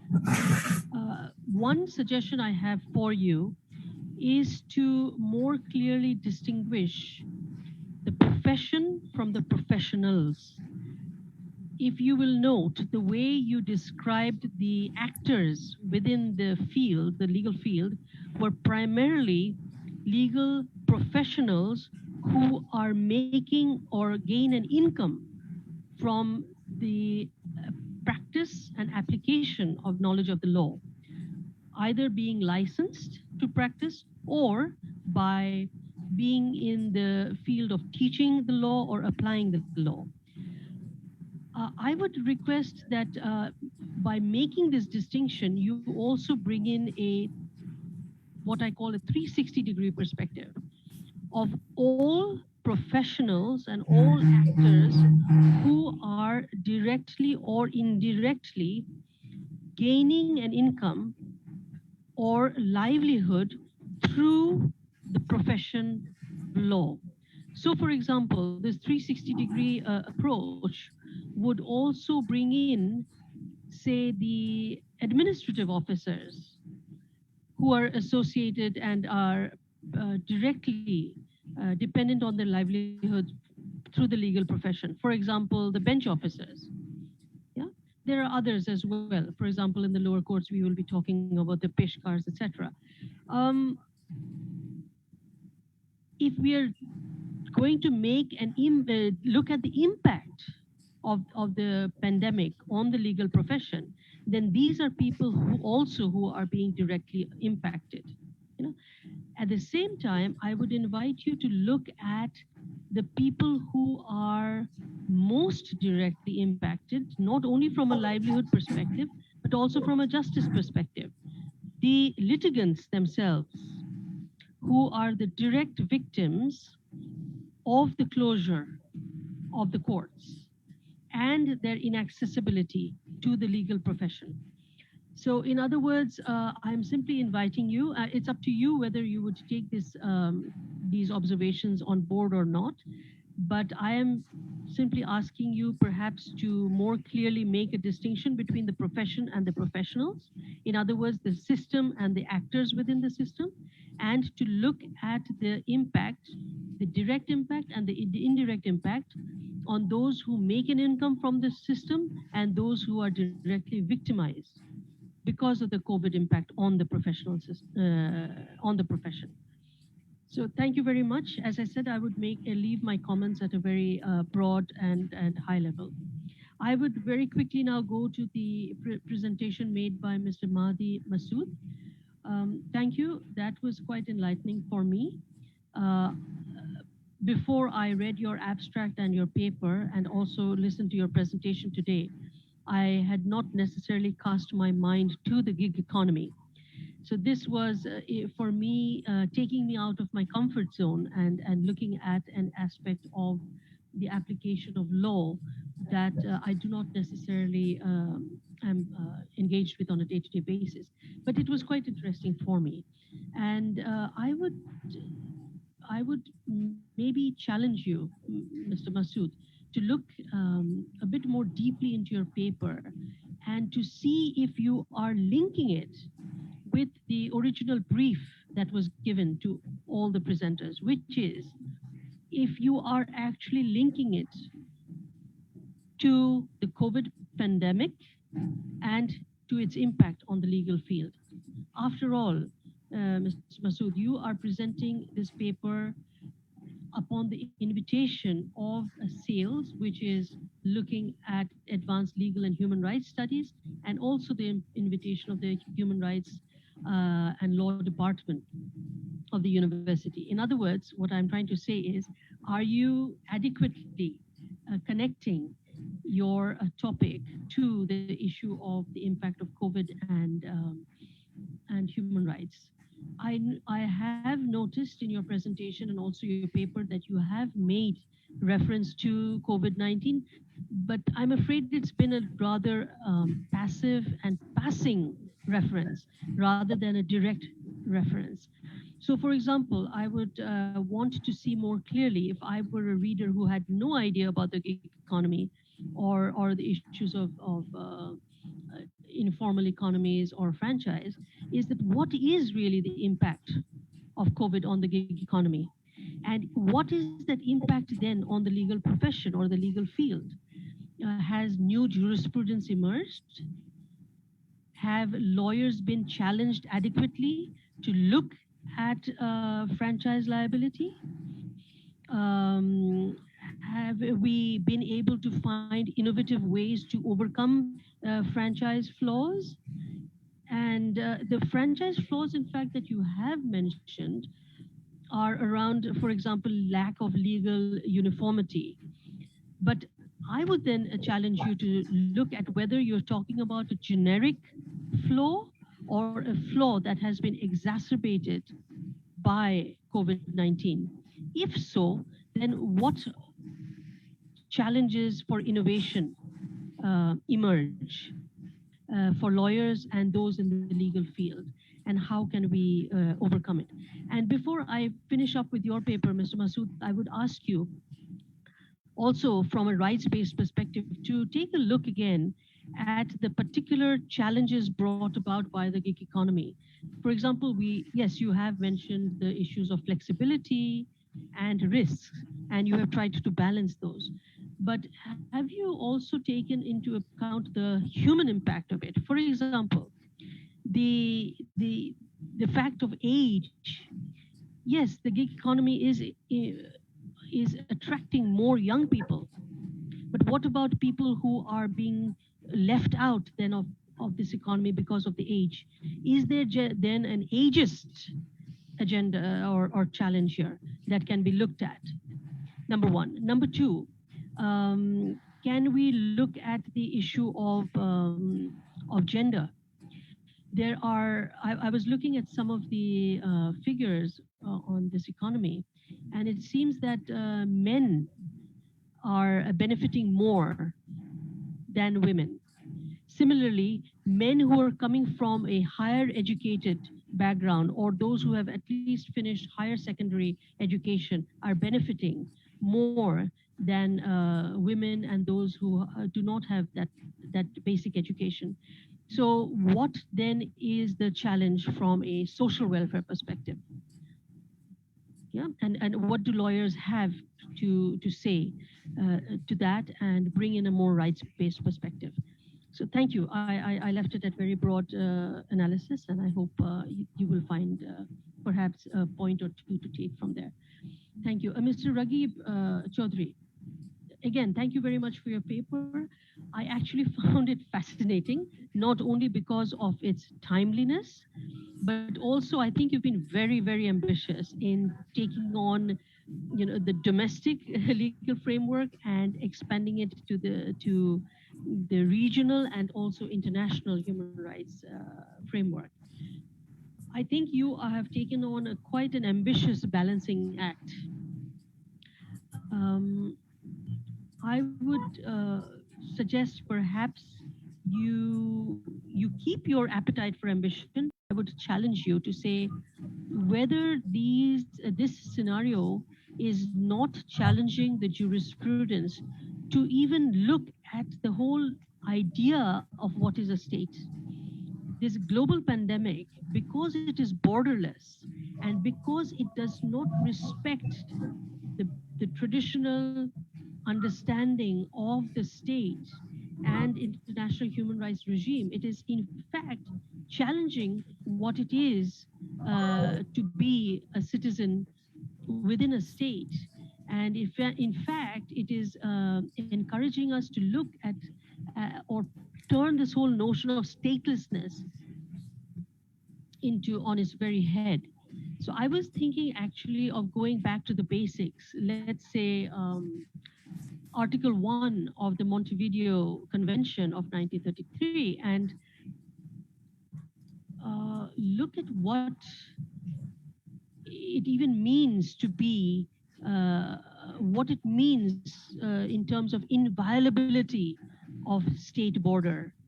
And then look at that inviolability and its impact on closure and control of borders, and how international human rights jurisprudence could be forced to look at this whole notion of inviolability. And one invitation for you is to perhaps focus more on what these challenges are showing us, which is actually, at the end of the day, a common humanity. A common humanity does not be limited by artificial borders, however inviolable they may be under international law. And so I'm basically encouraging you to look at perhaps a revised global framework of what it is to be in a state. And fourth, I would like to thank our paper presenters, Arif and Suraya, on looking at secondary victimization. Perhaps, and I'm thinking off the top of my head, when I first read secondary victimization, it appeared that it was perhaps not direct victimization. And I would challenge you to look at that and whether you are maybe classifying or making a false classification of victimization, and whether what the victim suffers through the legal system is not as much the same part of the same cycle of victimization. And it's not like there is the physical victimization is the primary victimization and the legal victimization is secondary, but rather it is all connected in one thread. It is all cyclical, and one exacerbates and feeds into the other. In other words, it is a cyclical process of re-victimization over and over again. And I would encourage you to look at some active studies that are being presented as we speak. One of them is by BIGD, BRAC Institute of Governance and Development, which is just fresh off the plate, and it is looking at victims, in this case, of course, primarily women victims, whose victimization in some cases have started because of the COVID, and others who have been re-victimized because of the COVID. But in all cases, it shows a very dire picture that in Bangladesh, domestic violence and violence against women, and in some cases against boys and men, and members of the family who are already victimized due to their status, in this case, due to living with disabilities, or people who are old and infirm. So the new victimization of these members of the family that is taking place. But then it shows the status that the baseline in Bangladesh is already very high. The tolerance for violence of women and vulnerable members of the family are already very high. So if you do not see a clear spike during the COVID, it is because that the baseline is already so high. So that is a very problematic feature. And I will end by asking you, if possible, to look at the endemic faults within the legal system and the legal process. So as long as we have certain provisions within our law books and our practice, we will not really be able to shift the dial on victimization around gender. So there are many. I will simply talk about two. One is section 155, subsection 4 of the Evidence Act. So as long as you have this provision of the Evidence Act, which allows character evidence, where you are allowed to bring in the character of a woman to negate her testimony and her evidence in court, you will continue to have the scenario that you have already presented today. And similarly, as long as we still have not condemned and criminalized marital rape, or rape within the family, rape within the marriage bed, we will continue to see this. In other words, we will continue to see the high level of tolerance for victimization and violence of women and vulnerable members of the family, and will not be able to bring about effective change. So thank you all for your patience and generosity in giving me this time and for allowing me to share some of my observations. Thank you so much. And sorry again for the technical problems on my side. Thank you so much, ma'am. Well, thank you. Thank you, Dr. Faustina Pereira, for your very valuable comments. Now, I would like to invite our distinguished panelist, Dr. Sumaya Khair, Professor, Faculty of Law, University of Dhaka. Please, madam, make your valuable comments on our paper presenters. Thank you, Asad. And thank you, Tina. You have actually taken quite a bit of burden off my shoulders by going, evaluating paper by paper the presentations that were made this morning. First of all, I would like to congratulate all the paper presenters. I think all your papers were very interesting and extremely relevant. And you have covered and you have dwelt on implications of the COVID-19 pandemic across a wide spectrum, starting from the legal profession to franchising law and practice. Mahdi, I was very intrigued by your presentation, transborder movement, and of course, something which is extremely well researched, gender-based violence. I think this morning, the issues that were flagged have given us some idea of the reach and the extent of the effects of the pandemic in our everyday lives. And I think we will all also agree with me that the year 2020 has been a life-changing experience for all of us. It has, the virus, the pandemic has caused, I think, unimaginable suffering throughout the world. And while the pandemic has touched on all aspects of human life, its implications for the rule of law and justice, including law enforcement, which are gradually unfolding now, do raise some concerns. And I'm glad that University of Asia Pacific, with the assistance of UNESCO, have actually thought it appropriate to organize such a topical conference at the perfect timing. I will try and sort of focus my comments generally, but some of which will have relevance for individual paper presenters, I hope. And then maybe we can take some more reactions from the floor through our question and answer session.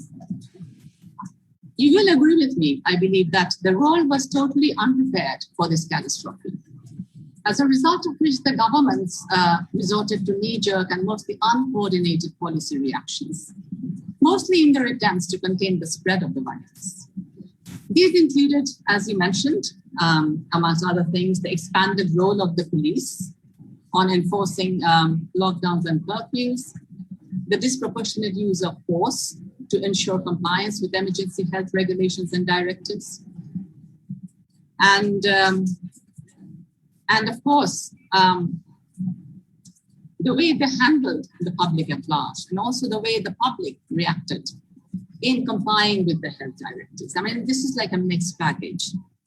Executive decisions similarly involved restrictions on movement and on regular functioning of justice and protection services, which have, I think, impaired the capacity of vulnerable groups to access them, as well as endanger fundamental due process rights and guarantees. For example, I was looking at some literature from the Latin American jurisdictions, and they reported on difficulties faced by pre-trial detainees in accessing legal counsel, owing to the health rules of prisons and custodial institutions. Their courts, which were already struggling to manage huge case backlogs, are now operating on a severely reduced capacity. And the challenge of access to information, of course, amongst other things, on what services are available, what procedures are there, who to go to, who to ask for help, are always, this is like an omnipresent feature in our daily lives. Indeed, the issue of emergency rulemaking and difficulties in making legal services and justice available in pandemic-induced emergencies raise very justified and valid concerns regarding the rule of law. That said, I would say that the rule of law was already on the retreat or decline in many countries even before the pandemic. We are witness to increased right violation with impunity, the shrinking of citizen space, intolerance towards dissent and free speech, erosion in accountable governance, weakening of public institutions, amongst other things. But I agree, with the advent of the pandemic, the rule of law has experienced a serious and further pushback. I think we all recognize that the crisis will be around for quite a while. And as a result of which, I think governance in most sectors have undergone digitalization, including legal services and judicial services, in an effort to adjust to the new normal. I was hoping that Susma, she did sort of dwell on legal profession as such, not so much focus on the judicial services. But you know, we have seen that virtual hearings are taking place and other developments are taking place in courts nowadays that are indicative of the fact that they're trying to maintain important functions and attend to urgent matters. Indeed, the use of technology in the courts, with all its modern trappings, must be guided by a clear regulatory framework, in particular for critical areas such as criminal and administrative and civil justice. People argue that the new normal has brought in cost-efficient ways of engagement, service provision, or service delivery. However, I must caution that in order to ensure that we must ensure that cost-efficient measures do not jeopardize due diligence standards.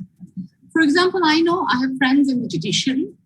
Many of the judges are using their own devices and improvising by using their personal devices and technology to meet minimum demands for access to justice and a fair hearing.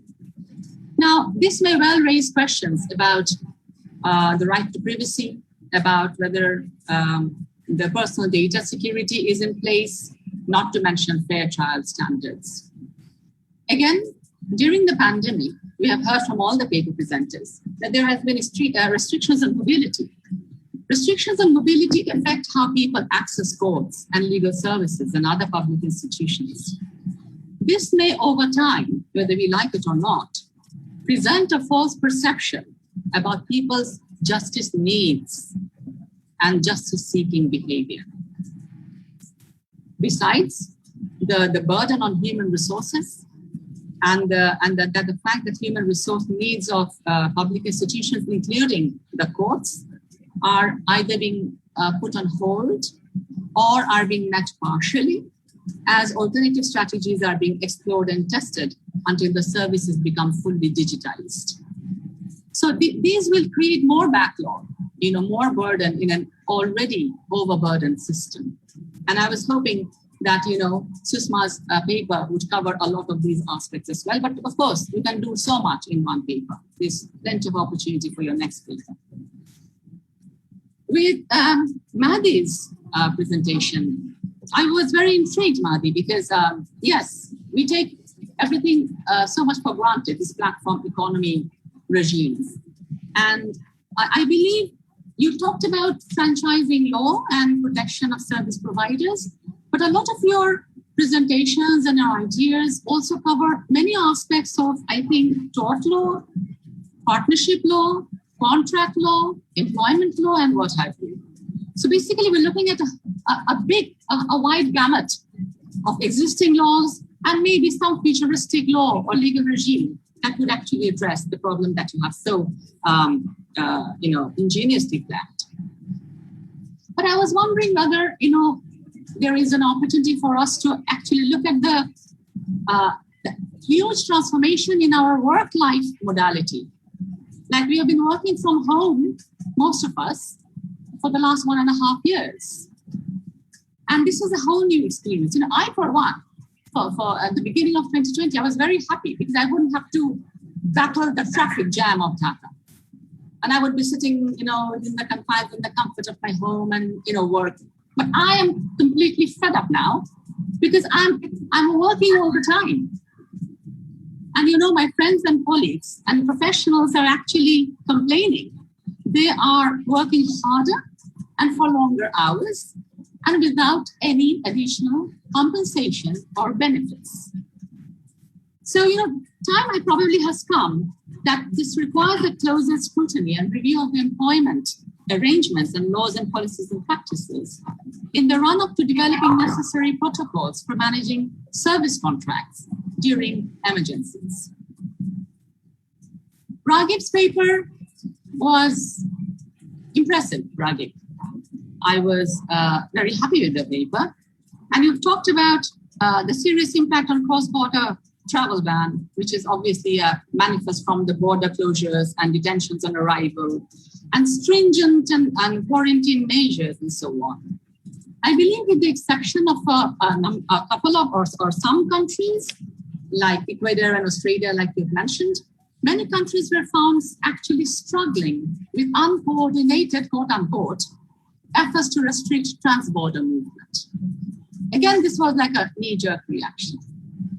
In this context, some scholars argue that policies either can externalize the cost of pandemic control by restricting borders and travel, or they can internalize these costs by regulating social distancing, contact tracing, and regulating where and how many people actually gather, or both. They can do either or both. It has also been argued that the propensity to close borders is often characterized actually by political considerations and calculations instead of scientific evidence alone. You've talked about derogation from international rights law. We know that is permitted at the time of emergencies, but of course this would have to comply with the principle of proportionality, which you also rightly flagged. So in other words, measures taken in derogation from international law must be proportionate to the need on the ground. I was intrigued when you said about discriminatory practices based on what passport you hold. You know, this never occurred to me until now, but I would have thought that the discrimination was more to do with what countries you traveled from because of the extent and scale of the pandemic infection there, rather than the passports per se. I'm not sure. I have no strong views on this. Arif and Suraya, extremely sensitive and thought-provoking presentation.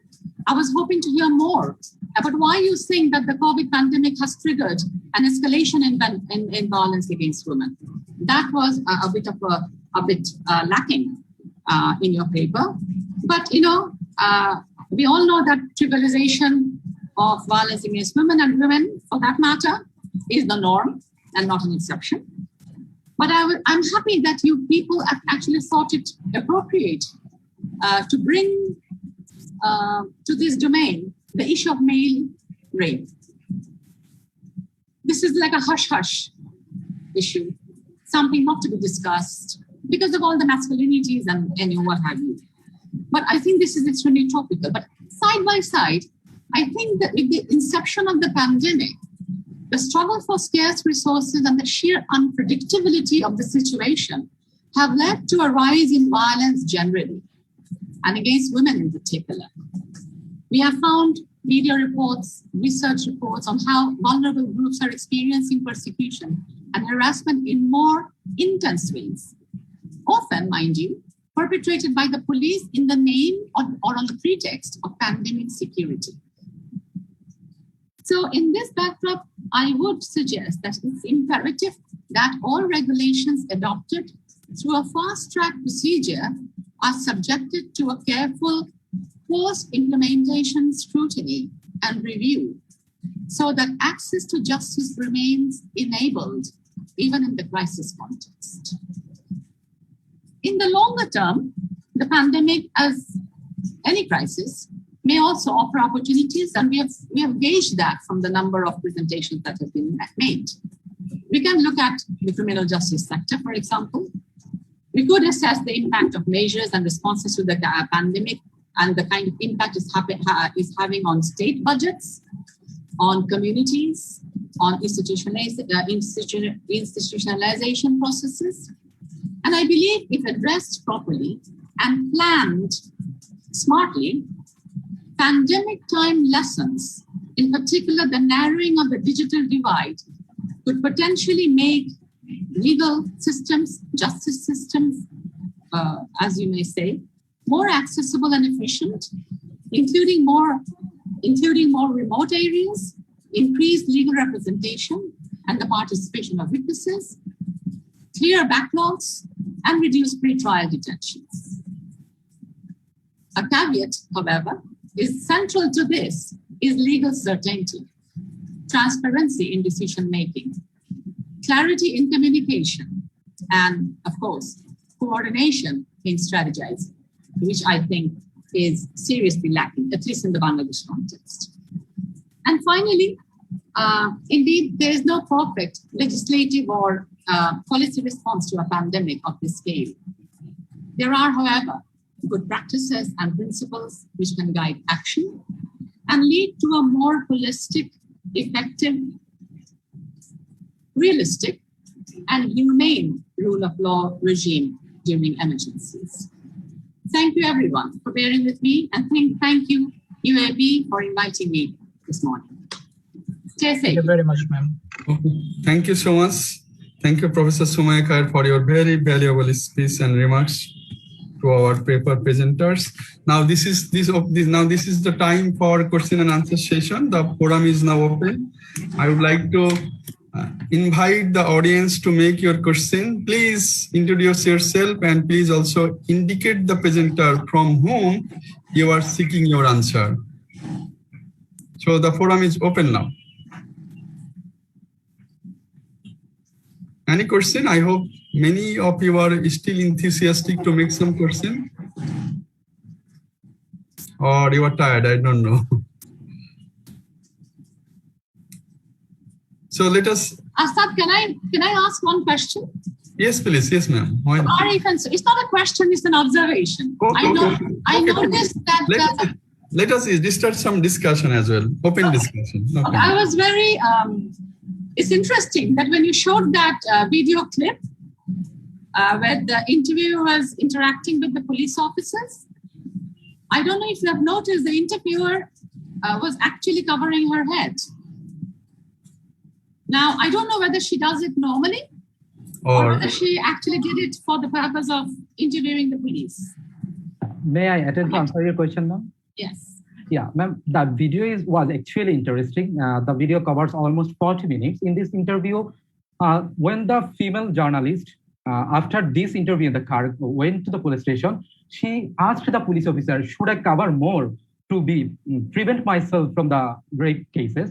Then the police officer said, of course, you should cover more. Now, but this is the perception about women's dress, the meaning of women's clothing in the rape trial, if I want to put it that way. So if you are interested, I'd like to share the link in the message. Hope that would suffice your query. Yes, thank you. No, I was just, I was wondering why she was covering her head. Thank you. So it's very interesting as well as very pathetic to us. That's we have to blame our dress instead of the person who is the perpetrator. So I think this is one of the very social stigma and psychological mindset of the people of the land. Have you any question to Arif and Suraya? I think this is a very popular and very burning issue of our society. Sir, I have a question. Please, Najia madam. Thank you, Sumaya ma'am, to be here. Can you please recall me? I am your student from 28th batch, and I'm so happy to see you and your feedback. Okay, My question is for Rajiv, I guess. His name is Rajiv. Rajiv, is it, or who has presented his paper about the rape law? So my first question is, from where you get the video? My first question is from where you get the video, because I didn't see any link or reference in the slide. So after that, my second question is, actually, I am unclear about your research question. Actually, what you were going to search. So can you please clear me about your research question? Yeah, thank you so much. That's a really interesting question. First of all, regarding your query about the video, if you notice the video closely, on the corner of the video, it cited that the video is from Vice News. I would properly share the link after the discussion. And regarding your research question about our paper, that is, we tried to look into the mental sufferings of the rape victims. How does she experience the mental sufferings after going through the traumatizing cross-examination, insensitive questioning by the police, or even the male victim, how they experience social stigma, and eventually that leads them to become disinterested in seeking legal help. So if that is suffices your query, and if it's not, I will drop my mail and LinkedIn ID. Hope you would be interested in connecting to me, and hope I will be able to share more. Actually, my question is how you relate the mental trauma of the rape victim with the laws, because as I know, or I understand that your topic is more relevant or linked up with the law and the legal framework. So how can you relate the mental trauma with the legal system or laws? Can you please clear? Of course, that's a very thought-provoking question. Due to the short time, I could not able to discuss it. Now, if you want to look at the Constitution of Bangladesh, it talks about right to privacy, which basically talks about protection of the physical integrity. So if you can interpret it broadly, it can include the sufferings of mental integrity, if I want to put it that way. So in that sense, you can include the mental sufferings. And also, how the paper was not all about how it relates to law. It's all about how the legal system leads the victim to suffer from various mental injuries. Hope that's clear for you. Do you have any hypothesis? So what do you think? How can you actually relate with the law? I'm not clear. Okay, again, as I say, this is not all about this is about how the existing legal system and legal framework lead the victim to be suffered by re-victimization. Did you understand that? Okay, I think so. He has tried his best. Okay, thank you. Now, Professor Jamila, please. Yeah. So, in line with Nazia, my question is also with Mr. Arif. I'm still not clear, though, that though our main theme is ultimately dealing with COVID, impact of COVID. So so far I have heard you have mostly focused the legal framework and impact of rape, etc. If I'm not wrong, can you explain how your topic is ultimately relating the main theme of the impact of the COVID? Of course, ma'am. Thank you so much for the question. Ma'am, secondary victimization, what usually people tend to presume that it is the victim blaming tendency. Of course, secondary victimization covers than that. And during the pandemic, the inadequacy of the policy system, shutdown of the court leads the victim to tolerate the violence over and over. That's what it leads to the secondary victimization, if I want to put it that simply. Have you, I'm not sure, I didn't find a jargon from your speech or your sharing that you didn't mention anything about tertiary victimization. Do you know anything about tertiary victimization, or have you linked up with tertiary victimization and secondary victimization with your topic? I apologize that, ma'am, I didn't keep thought to your query, but in future, I try to learn about tertiary victimization. I tried to just focus on the secondary victimization independently. Okay, no problem at all. Okay. Thank you very much, ma'am. So much. Okay. Okay, I think Arif has answered a lots of questions, and let us focus on another topics. All other topics are also very much interesting and burning. Any question, Mr. Reza? Assistant Professor Reza Rahman. Thank you very much, sir. So my question is to Shushma.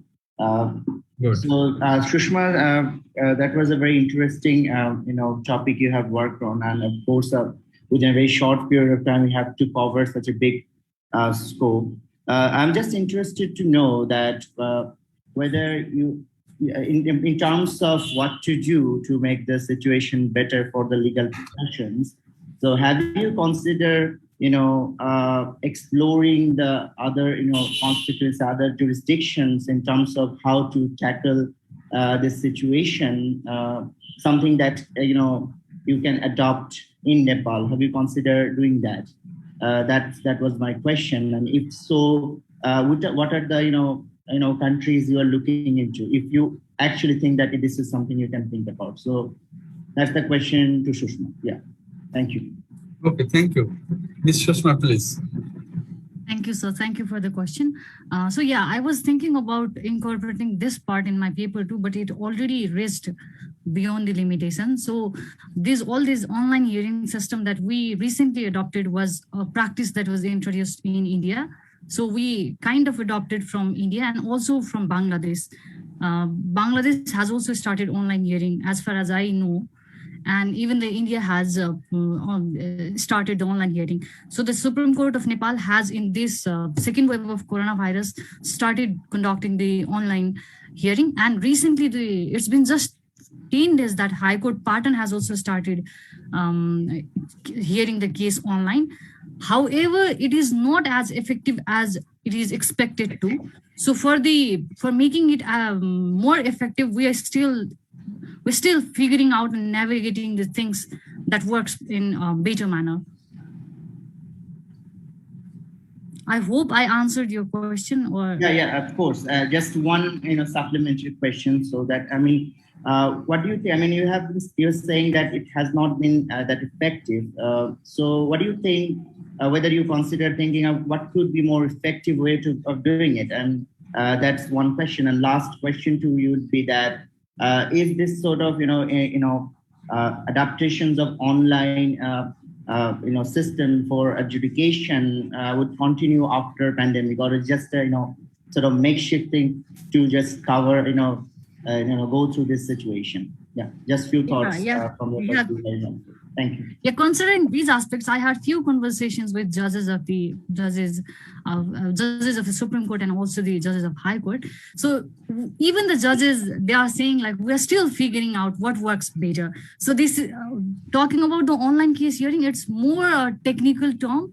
I mean, like more technically addressing issue than something that can be addressed from our side. So even the judges are seeing things like what would work better, and they are also getting responses and suggestions from the people who are technically equipped and have technical knowledge.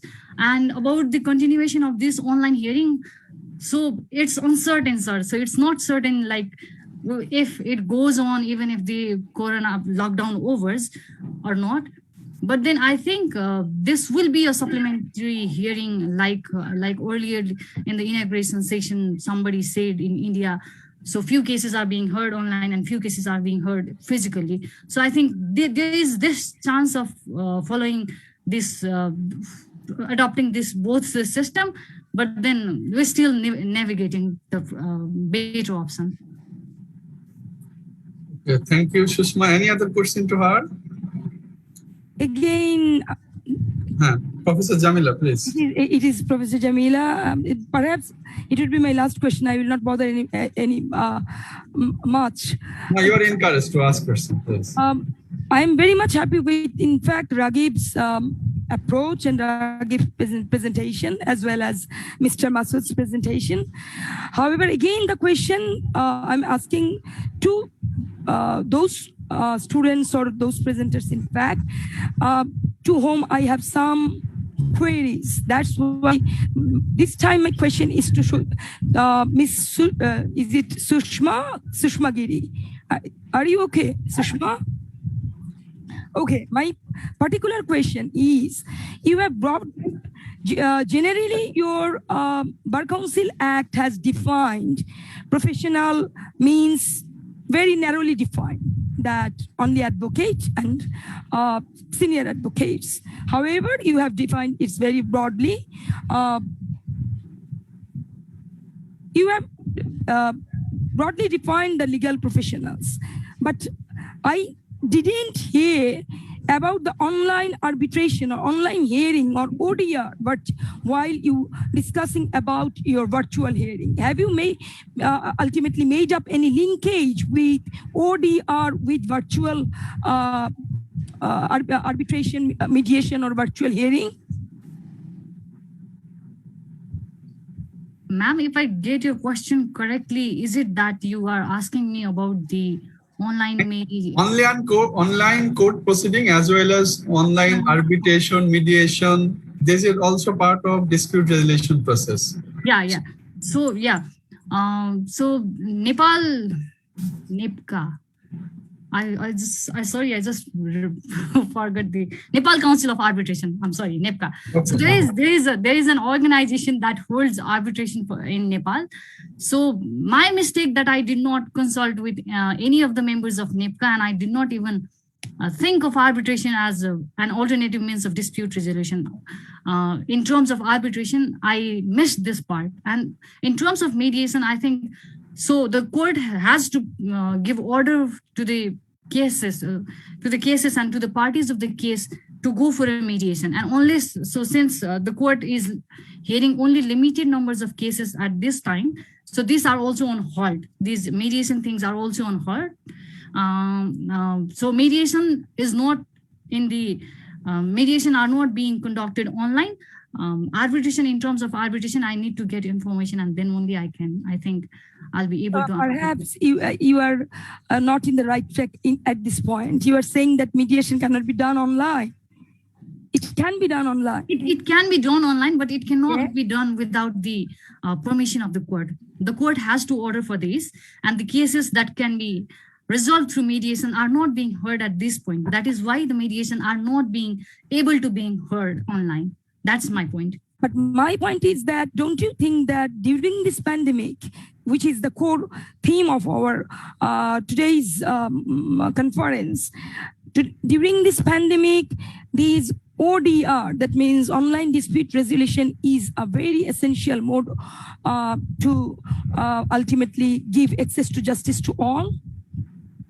I completely agree with what you said, ma'am. But what is the situation is like, because the people are not allowed to move at this point of time. So the cases which can be resolved through mediation are mostly the civil cases. So parties of the civil cases are not allowed to move because they have not such kind of urgency that the court assumes. And because of this restriction, they are not allowed, they are not getting access to the court.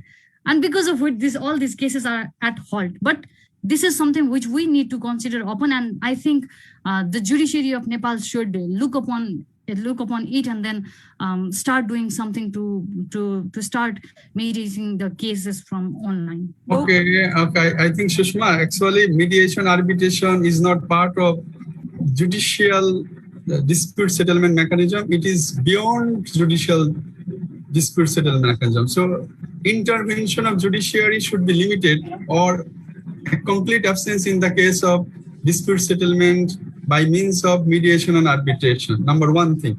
Number two thing, I am also wondering another issue. Suppose through the online dispute settlement process or a virtual court proceeding, the court and lawyer can maintain distancing to each other.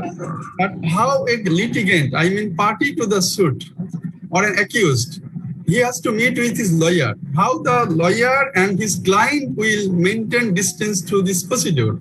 I think lawyer, let me think it very clearly. Through the online virtual court or online arbitration proceeding, we can maintain a distance between the lawyer and the judge. But how can we maintain distance between the client, I mean litigant, and the lawyer? Because it is extremely difficult for a client or litigant without personally meeting him to put his case, and everything has to be done physically. It is extremely difficult to do it through online means.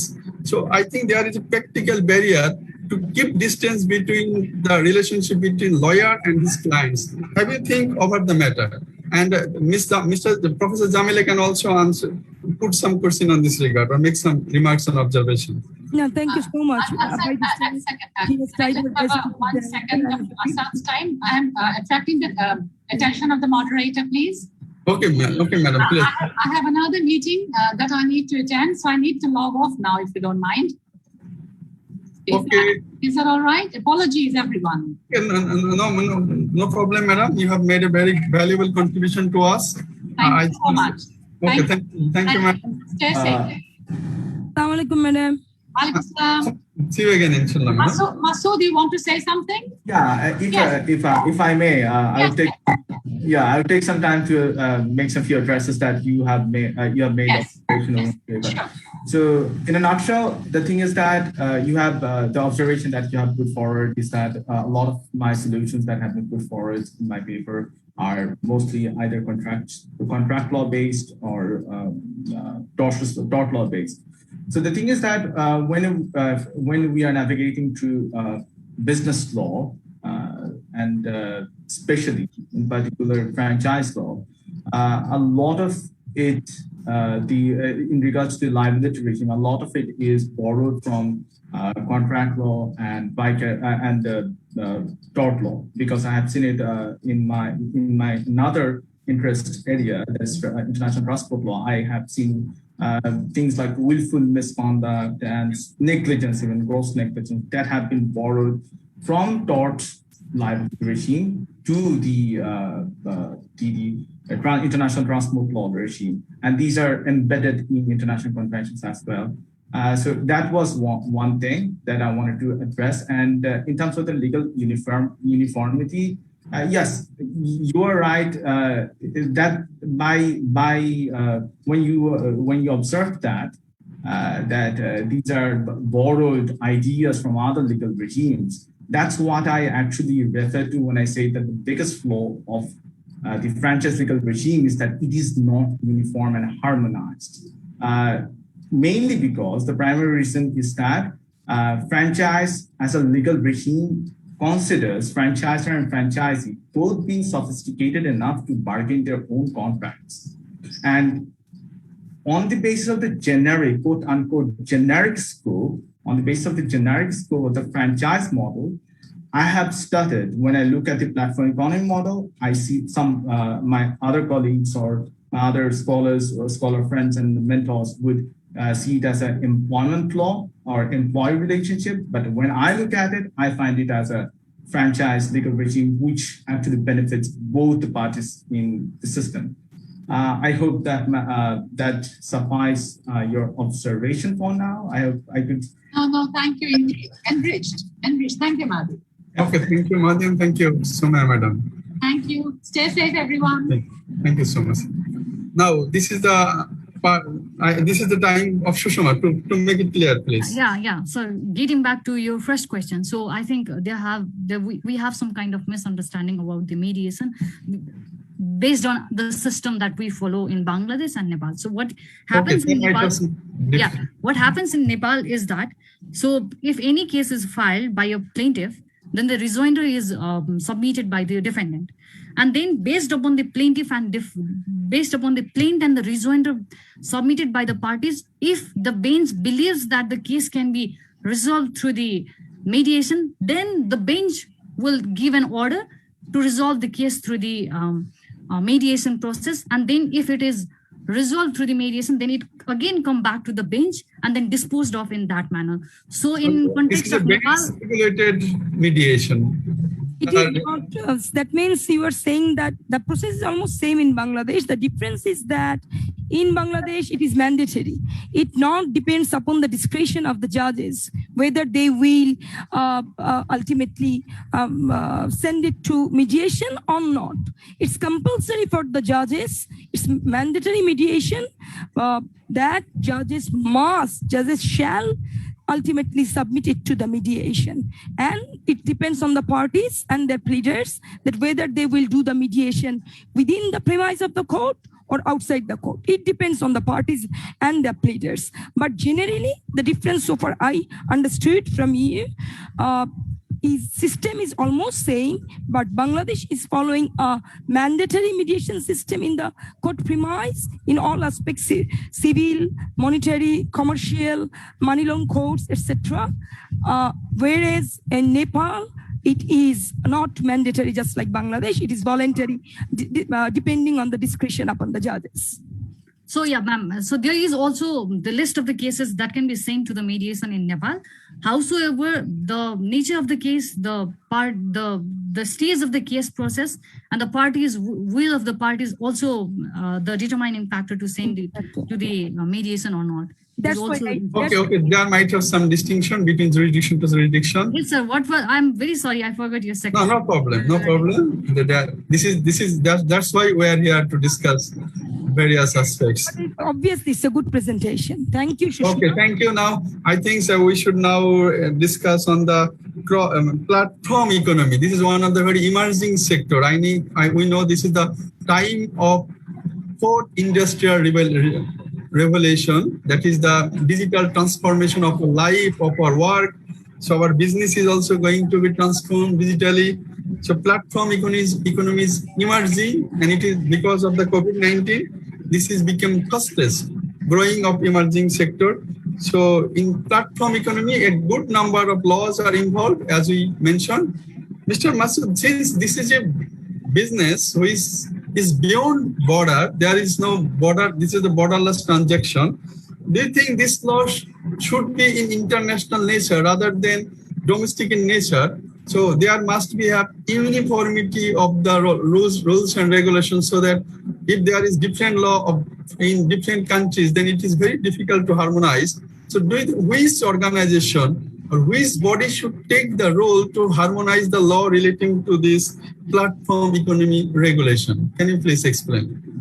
Yes, thank you very much for your question, sir. So the thing is that the straight on answer to your question would be no, and international legal uniformity is not that possible because, as I mentioned, the time frame we are talking, because of the COVID-19 pandemic, it is true that a good number of people are being more encouraged to provide the services through online platforms. But it is also true on that note that it is not going to persist for longer because already, it has been 4 or 5 years that total automation of work has already started. So at such point, it will be very hard to get those who are concerned with international lawmaking process to work on an issue like this, which is actually going to be evaporated in vain within maximum perhaps 10, 15 years from now. We will be not talking about this, but it is for that 10, 15 years, it is of utmost importance. And we cannot afford coming up with a new legal regime. After all, for example, again, I can bring an example from another research interest of mine, that is ship recycling, the vessel recycling that we all may know by now. Bangladesh is a huge part of it, and we lost a lot of business because of some recent restrictions that the European Union had put us through. We do not, even in those, we understand it by shipbreaking industry, particularly. So even in that field, it is a very important issue, but the convention that we have, the scholars and jurists have, the international scholars and jurists have put so much effort to come up with a very efficient convention that's called Basel Convention, but it is yet to actually show its effect and in different countries. So, and in contrast to that, issue like service providers issue is a far cry to make an international legal argument on. So that was, I think, that is one part of your concern. The second part of your concern is that obviously on a domestic level, the party that will be engaged in lawmaking process will be the legislator, because in the employment law or anything concerns with protecting the weaker party in any contractual arrangement, it is presumed that legally it is presumed that the state will step into the shoes of the weaker party and get into bargaining with the stronger party to the contract and come up with the legislation. Legislation is actually a product of that bargain. That state stepping into the shoes of the weaker party gets into with this stronger party because the weaker parties cannot bargain it for themselves. Because of obvious reason for the economic reality.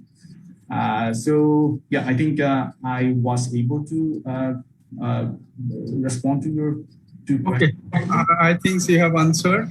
So thank you, Masood, so much. And so we have taken lots of time. So my last question will be Mr. Ahmed Ragib Chaudhuri. Since COVID-19, actually, it is not a concern for our right to health. It is actually has become a concern to our right to life. So on the other hand, there's a question of freedom of movement as well.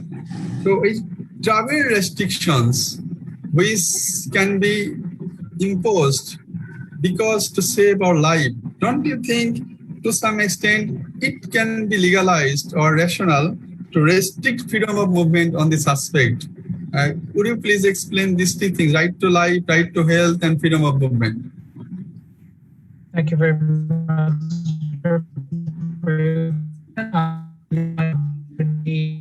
Probably the network is during my presentation when I mentioned that right to.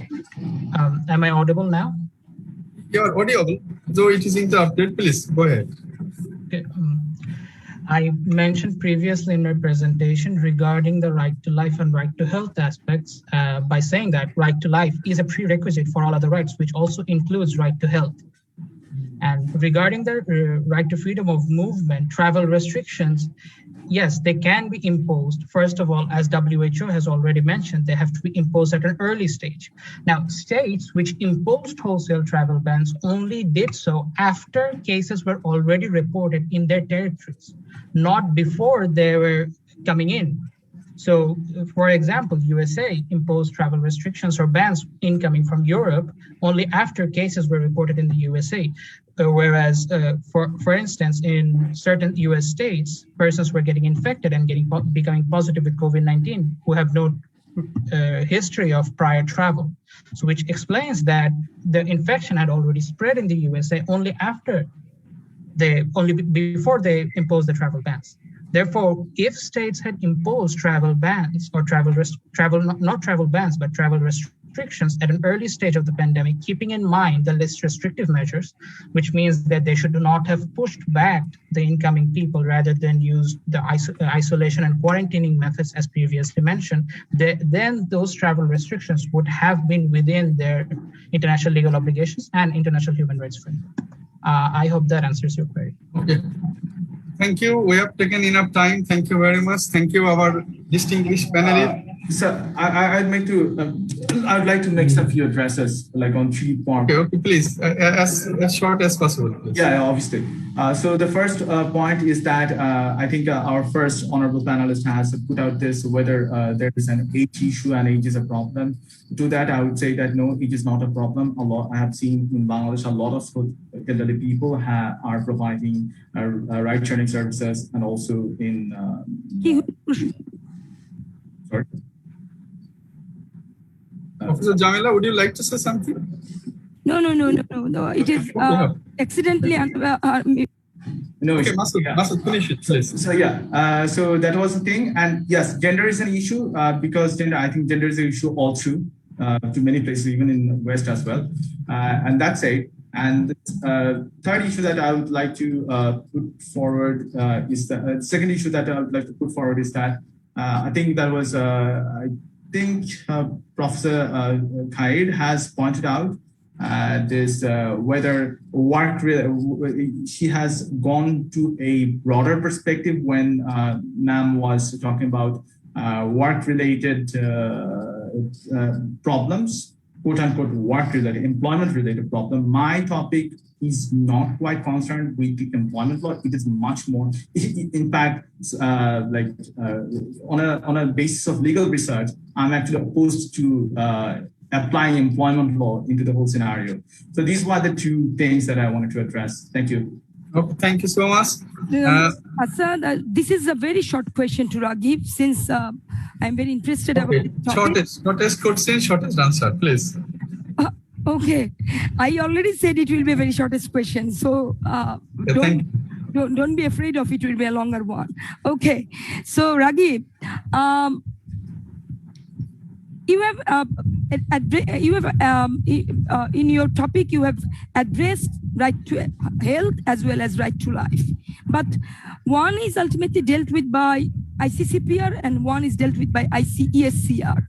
One is fundamental in our constitution, one is ultimately under the realm of fundamental right, another is fundamental policy. So how one is guaranteed by the court, one is not, progressive right. So can you say, just briefly say me how you can combine these two things together during this pandemic?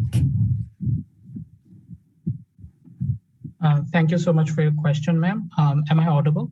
Yeah, completely. Yeah, please. Okay, ma'am, first of all, please answer the question in very precise manner. We have no time at all. Absolutely, sir. Ma'am, in response to your question regarding harmonization, I believe one aspect we can address is there has been previous Indian cases which have regarded right to health as inclusive of right to life, and which has also been observed by Human Rights Committee in various of its general comments, including General Comment number 36. And moreover, recent jurisprudence has also suggested that ESC rights, or civil and political rights, as is seen in our constitution equally, are equal in principle. Therefore, and also in HM Ershad versus Bangladesh case, it has been responded to by observed by the court that states should, in case of a legal vacuum in case of human rights law, include international human rights law to fill that legal vacuum. Okay, thank you so much. Thank you so much. I would like to extend my heartfelt thanks to our distinguished panelists, Dr. Sumaya Khaed and Dr. Faustina Pereira, our anchor Farjana, our distinguished guest participant, our paper presenter, Ms. Sushma Giri, Mahdi Izaz Masood, Ahmed Raghib Chaudhuri, Arifur Rahman and Suraya Firdaus for your nice paper presentation. I hope you will continue research and you will get some valuable feedback from this conference. You will incorporate those and we will have a good publication. We want to have some publication on your paper as well.